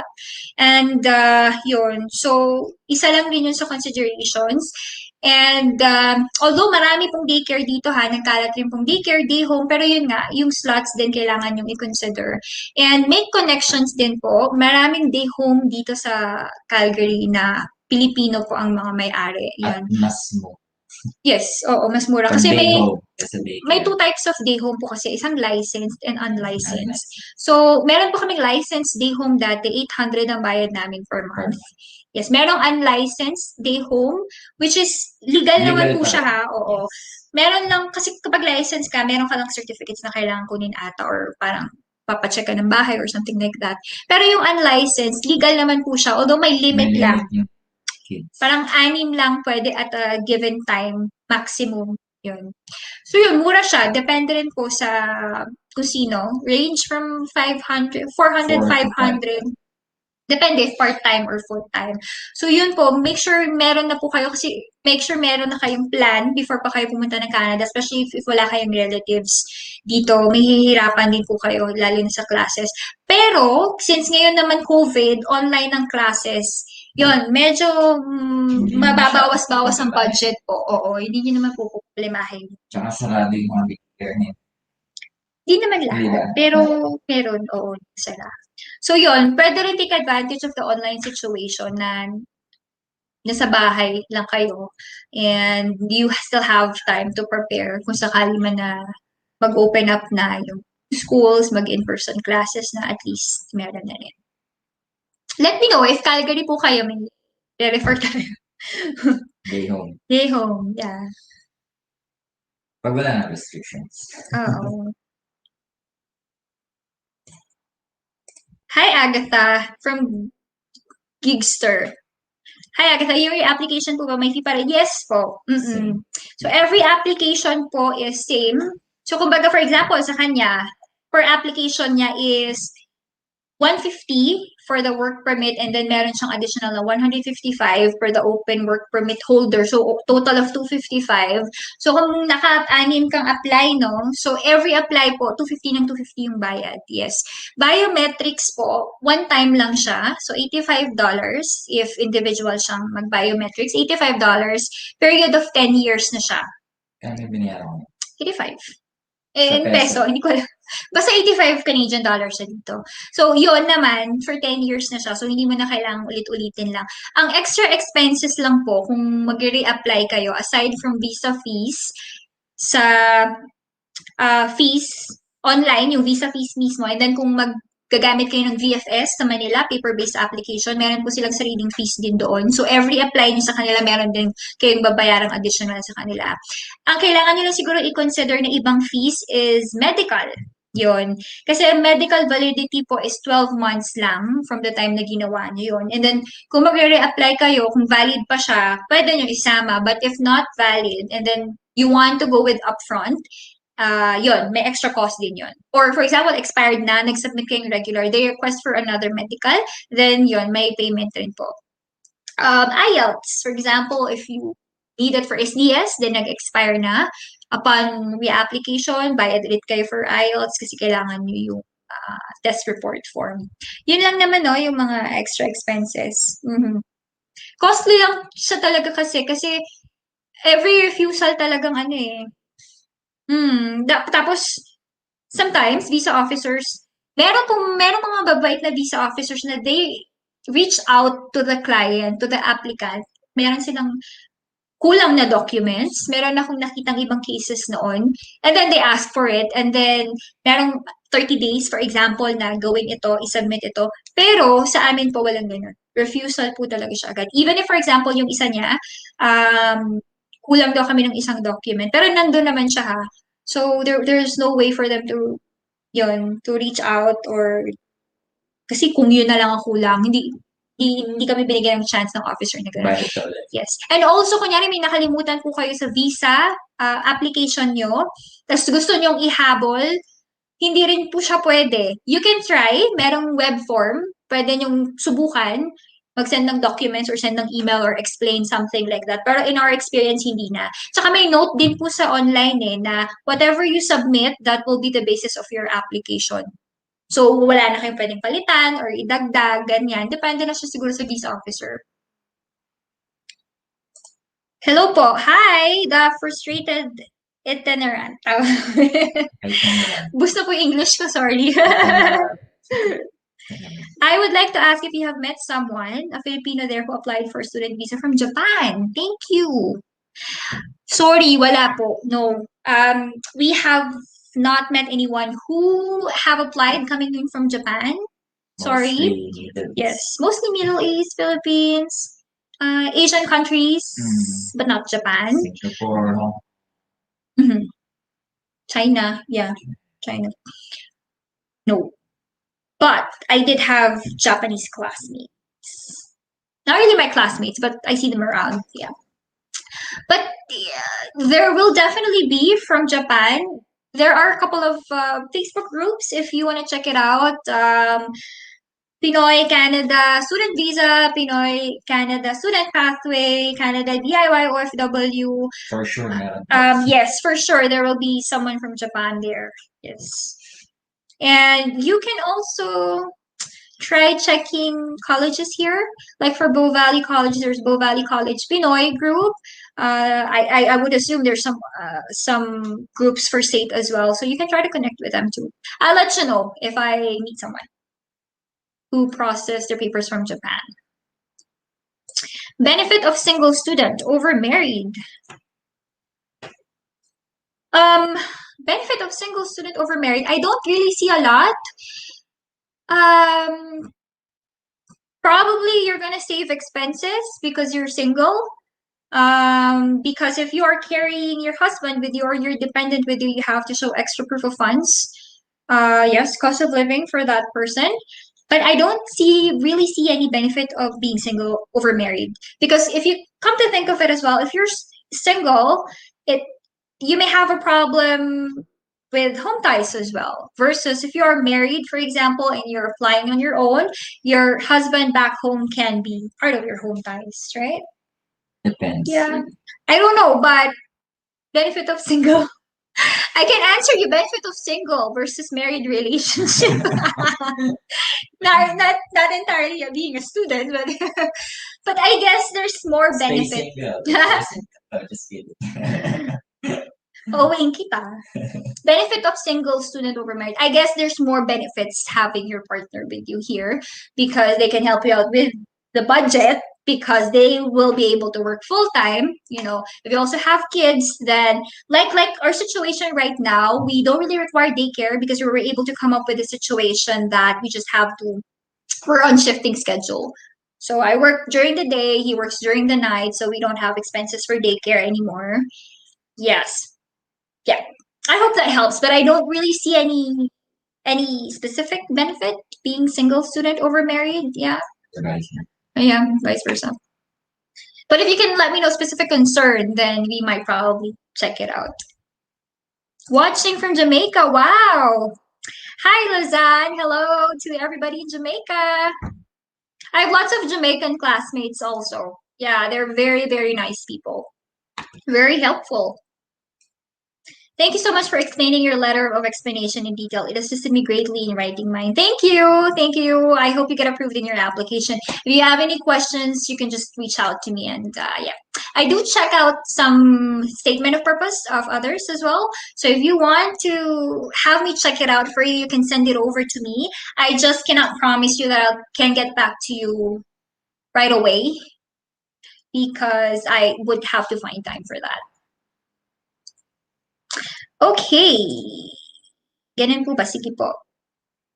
Okay. Ay, so Japan ta na. I'll check those groups po. Thank you. Yes, please. They are talagang all over the world. Sobra. Oo, merong mga taga-Japan doon, yes.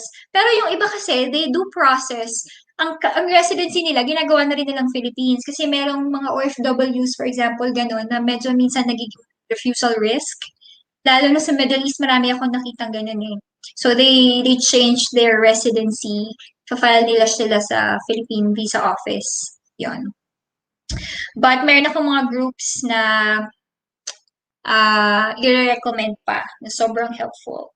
And a couple of, siguro mga vloggers din. Napakaraming student vloggers.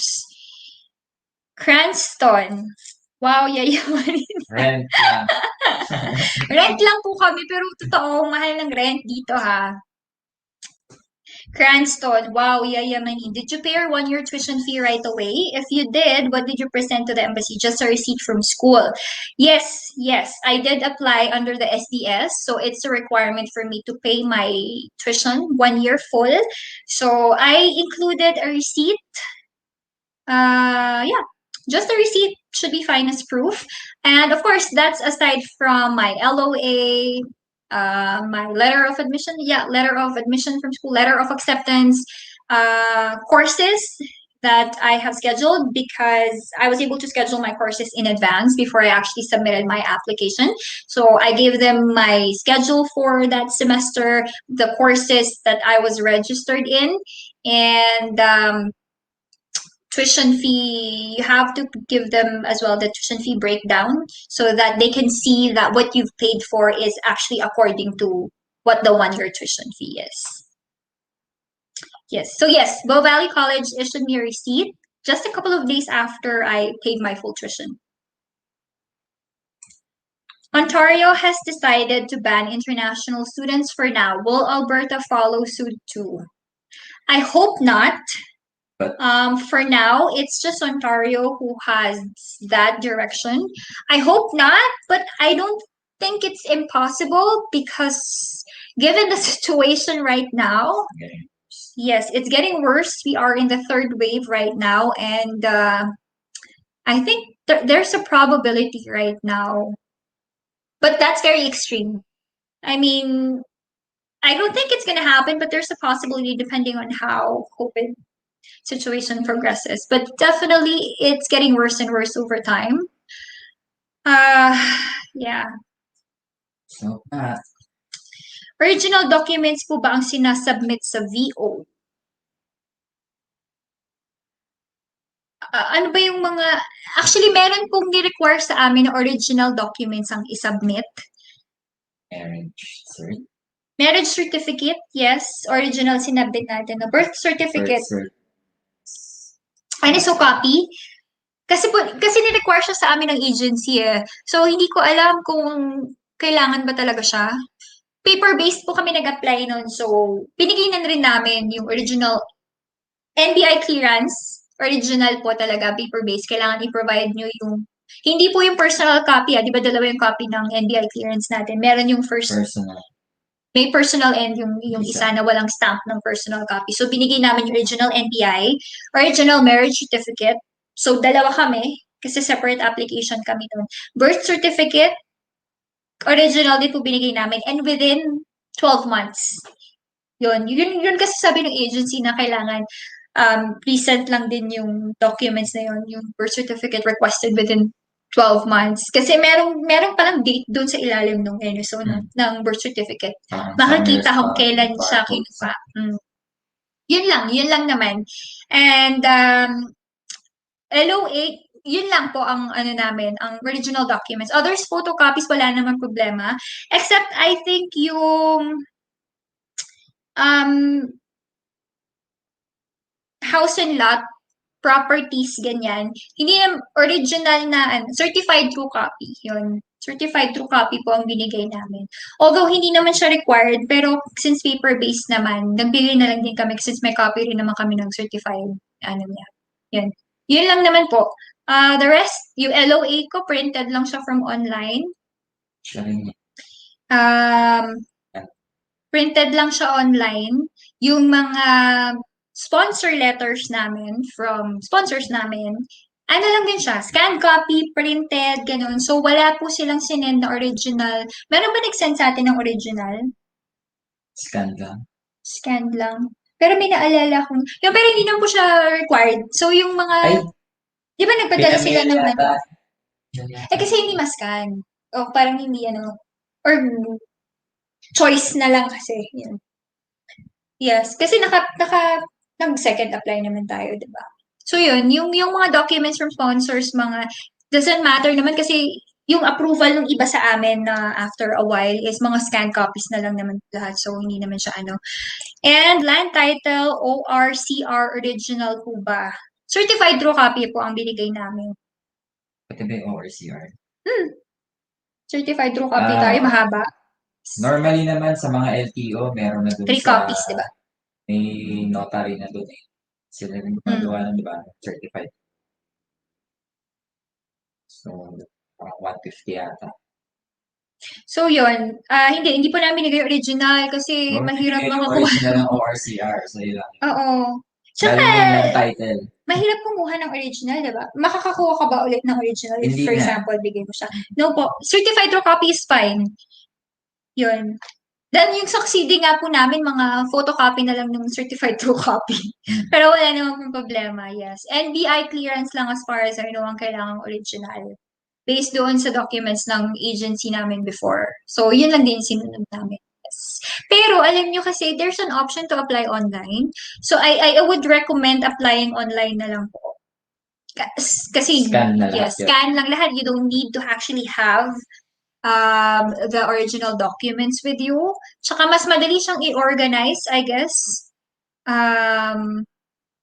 Kasi po, yung paper base namin noon, inayos ko siya by order kami. May ano A, B, C pa ako noon eh. Talagang kung paano ko gustong i-envision ni visa officer na makita yung documents namin. On top of the letter. Kumbaga, ang ginawa ko doon, ang position namin ng documents is kung ano yung pinaka-importante for me and yung pinaka mag-prove ng strength ng application namin. Nilagay ko siya sa on top. Pero pagdating namin doon sa DFS, meron silang sariling ginawa. Galaw-galaw din. Inayos po nila lahat ng ano. Kahit gagawa kayo, for example, ng content, table of contents, hindi nila accept yan. Tatanggalin din nila. Tapos meron silang sariling ayos ng papers kung ano yung mauuna. Medyo uncomfortable po ako dun. Tapos meron din sila mga tinanggal na, ma'am, hindi na po ito kailangan. Ito lang yung mga requirements natin. So, sa dinami ng hinanda ko, hindi po siya nasama lahat. So, I'm not sure if reason yon ng refusal kung bakit hindi namin masyado na-prove yung point namin in the first place. So, nung succeeding applications, puro online na lang lahat. At least kung paano ko gustong ipakita kay visa officer, ako na bahala doon. Nag-table of contents kami, nag-graph pa ako, nag-Excel sheet pa ako, lahat yon. Ako na yung nag-position ng lahat na yun. And I guess, mas may advantage for me. First na. Dinis, no? Which province po in Canada is known to specialize in teaching education programs? I specifically don't know that. Sorry, kasi medyo wala akong, hindi po ako in line sa teaching and education programs. Parang wala akong Na course, yes. Actually, oo, wala akong masyadong kilala na nasa teaching or education courses here in Canada. Wala. Ba? Wala eh, parang wala eh. Kasi regulated kasi ang courses dito, teacher, ganun. So, wala rin ako masyadong kilala. But, alam mo, di siya actually province-wide. Province siguro. Kasi kanya-kanyang schools din meron silang specific strengths ng programs nila. For example, sa Bow Valley College, ang isa sa best programs sila is Business Administration. Kaya din dito na rin ako tumuloy sa Bow Valley College. Kasi meron naging seminar. Ano ba yung pinatahan natin sa Canada? Sa Pinas before? Yun.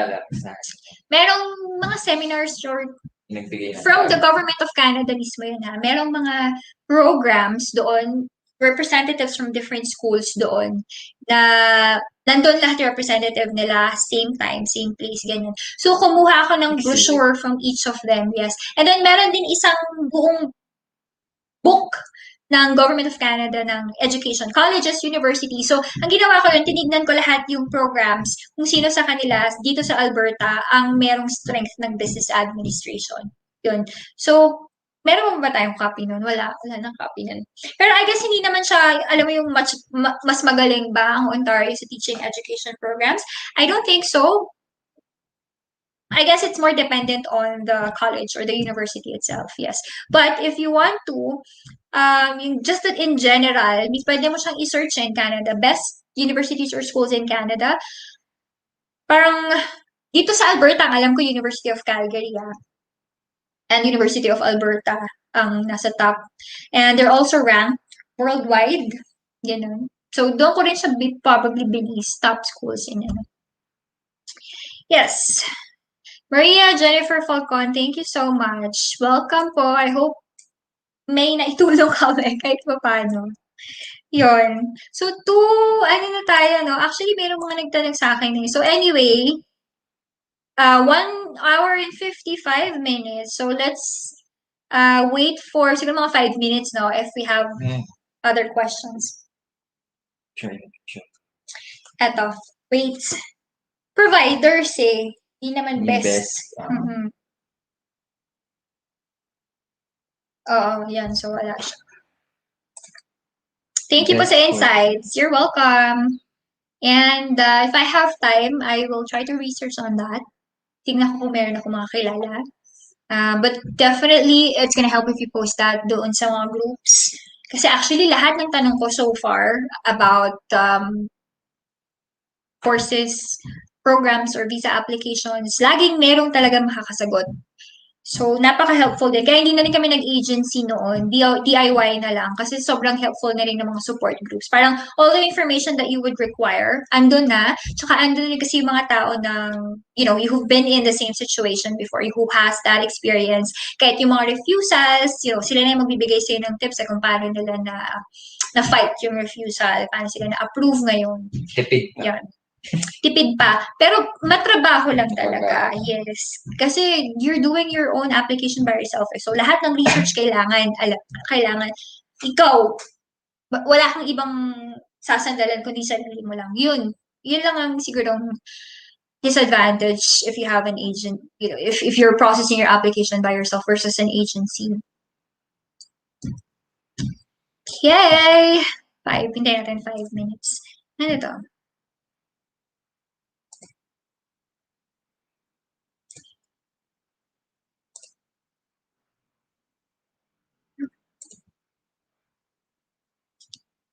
Tingnan ko lang last 5 minutes po tayo.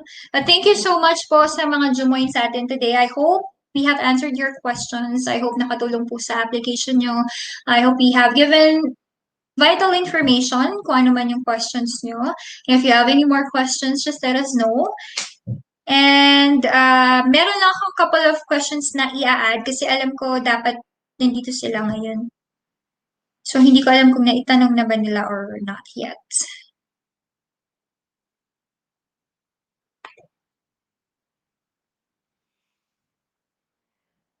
Question, bilang. Check ko lang.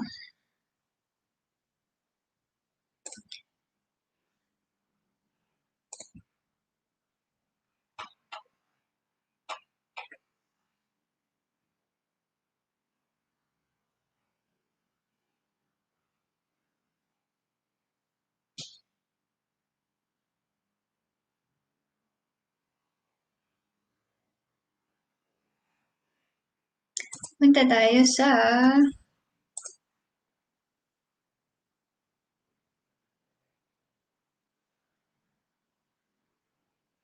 home support payments. Hi to Asimota Blessing TV. Please, can you take time to talk about home support payments? I'll try to make time to research about that. But so far, have you heard about home support payments? No, I'm not yet familiar with home support payments, but I will do my research on that and let you know.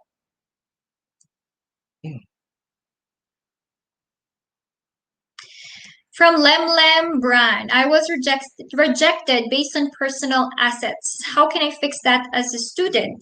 Now, personal assets are, properties.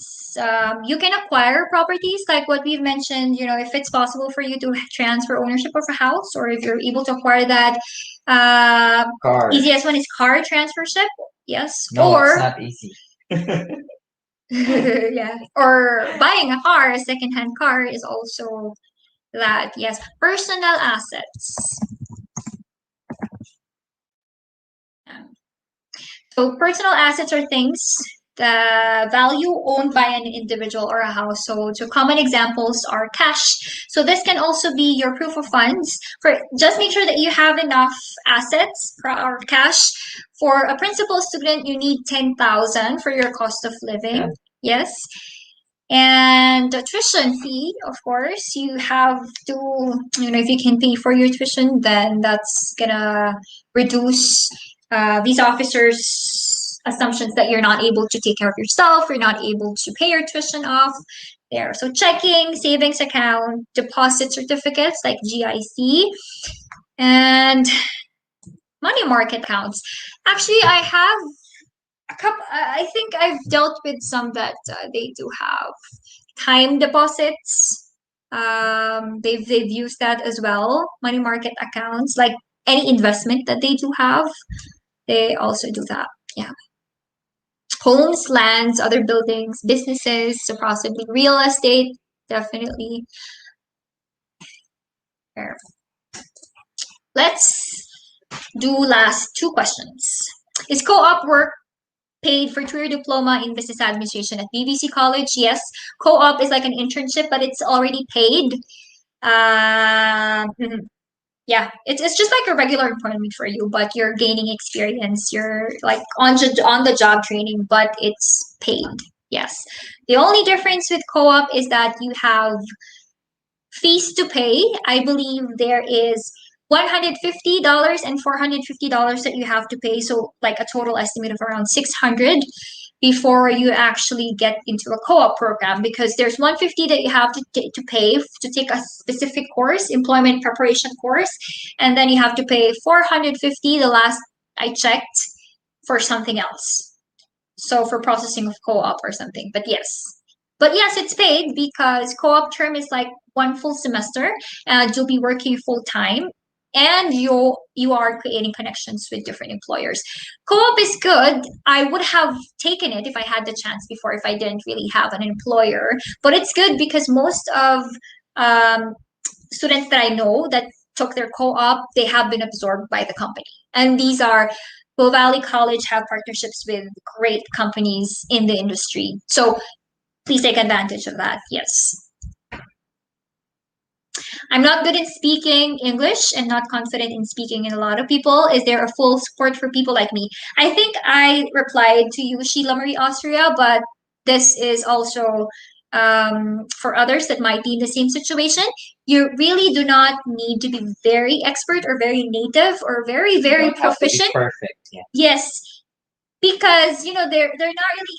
I think it's just back home that people are very conscious on how someone speaks English, if they have the correct grammar. But here, I don't think so. No, as long as you're able to communicate, then that's for the most part you're good. Yeah. But yes, there is a support for English as a second language learners. Bow Valley College, they are very supportive. There are learner success services who can help you out, and professors are very helpful as well, just because most of students at Bow Valley College are international students, or if they're not international students, they come from outside Canada, even if they are permanent residents, but they do speak another language. So English is not their first language. So everybody has those struggles. Everybody goes through that at some point. Professors are very understanding, but of course, you have to put in your effort as well. As much as you can, practice and practice and practice. Try talking to yourself. Watch a lot of English movies with subtitles. Yes, I think one thing that helped me, why I feel like I'm more comfortable talking in English, is because I try to talk to myself. I talk to myself out loud. I record myself and then I play it just so I can see how I speak, how I sound. And yes, and as early as now, try to connect with people from here. There is a Bow Valley College group on Facebook. So you may probably try to make connections and, just converse with them every now and then. But you don't really have to be very good in speaking. It's just going to come out naturally here. My kids they came here. They really do not speak the language, the English language. They do know, but they're not fluent at all. When they came here, there was no effort from our side to speak English. Yeah. We've never spoken English to them, just because, of course, we speak Tagalog. We speak Filipino language here at home, just because kids forget their language, I guess.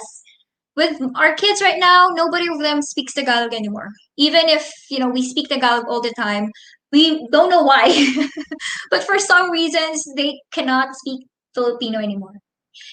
But they can understand. But they can understand some. But it has come to a point that they cannot understand us anymore. It's like when I ask them, kunin mo sa lamesa, they don't know what lamesa is anymore. So yeah, that we try to speak Filipino as much as we can, 24/7 to them.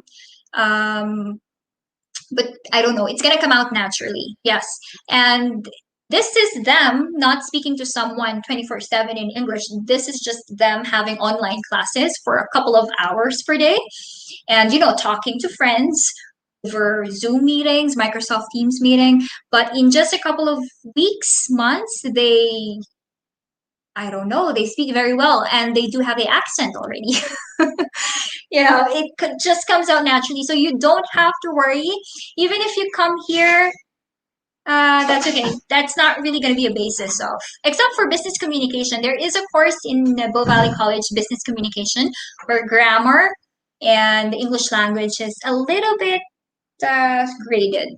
So I think that's the only thing, of course, when you pass papers, when you make research papers, when you make essays, which is a huge part of classes in Bow Valley College, huge part of your grades. I think that's the only time that you really have to exert effort. But casual conversations, that's fine as long as you understand basic English. You're able to communicate, should be fine. All right, let's check. Simon, more power to your channel. Thank you so much. Malaking tulong po. Thank you very much. Thank you. I appreciate your support, and if you can share my channel so that we can reach out more viewers and we can help out more people. Last one. Share Real Easy. Salamat sa sagot. I'll take your advice regarding additional POF. Siguro I'll provide bank certificate. Yes, single app ako, keyword more power. Yes, it's always better to be prepared. No, hindi. Oo, it's better to be prepared. Over-prepared, siguro, ganyan. Kesa sa relax, yes. Kesa sa you're just meeting the minimum requirements. Depende rin kasi subjective rin, I guess. Although may mga rules, guidelines na sinusunod naman talaga ang ating visa officers. But of course, they do have their reasons as well. Depende sa case na i-represent sa kanila. So, if you can provide, kung may extra funds naman talaga, put in everything that you have already. Lay it out all on the table. Yun. Okay, bilis ng 2 hours na. Daldal mo. Haba ng sagot mo kasi. Kasi it's universe.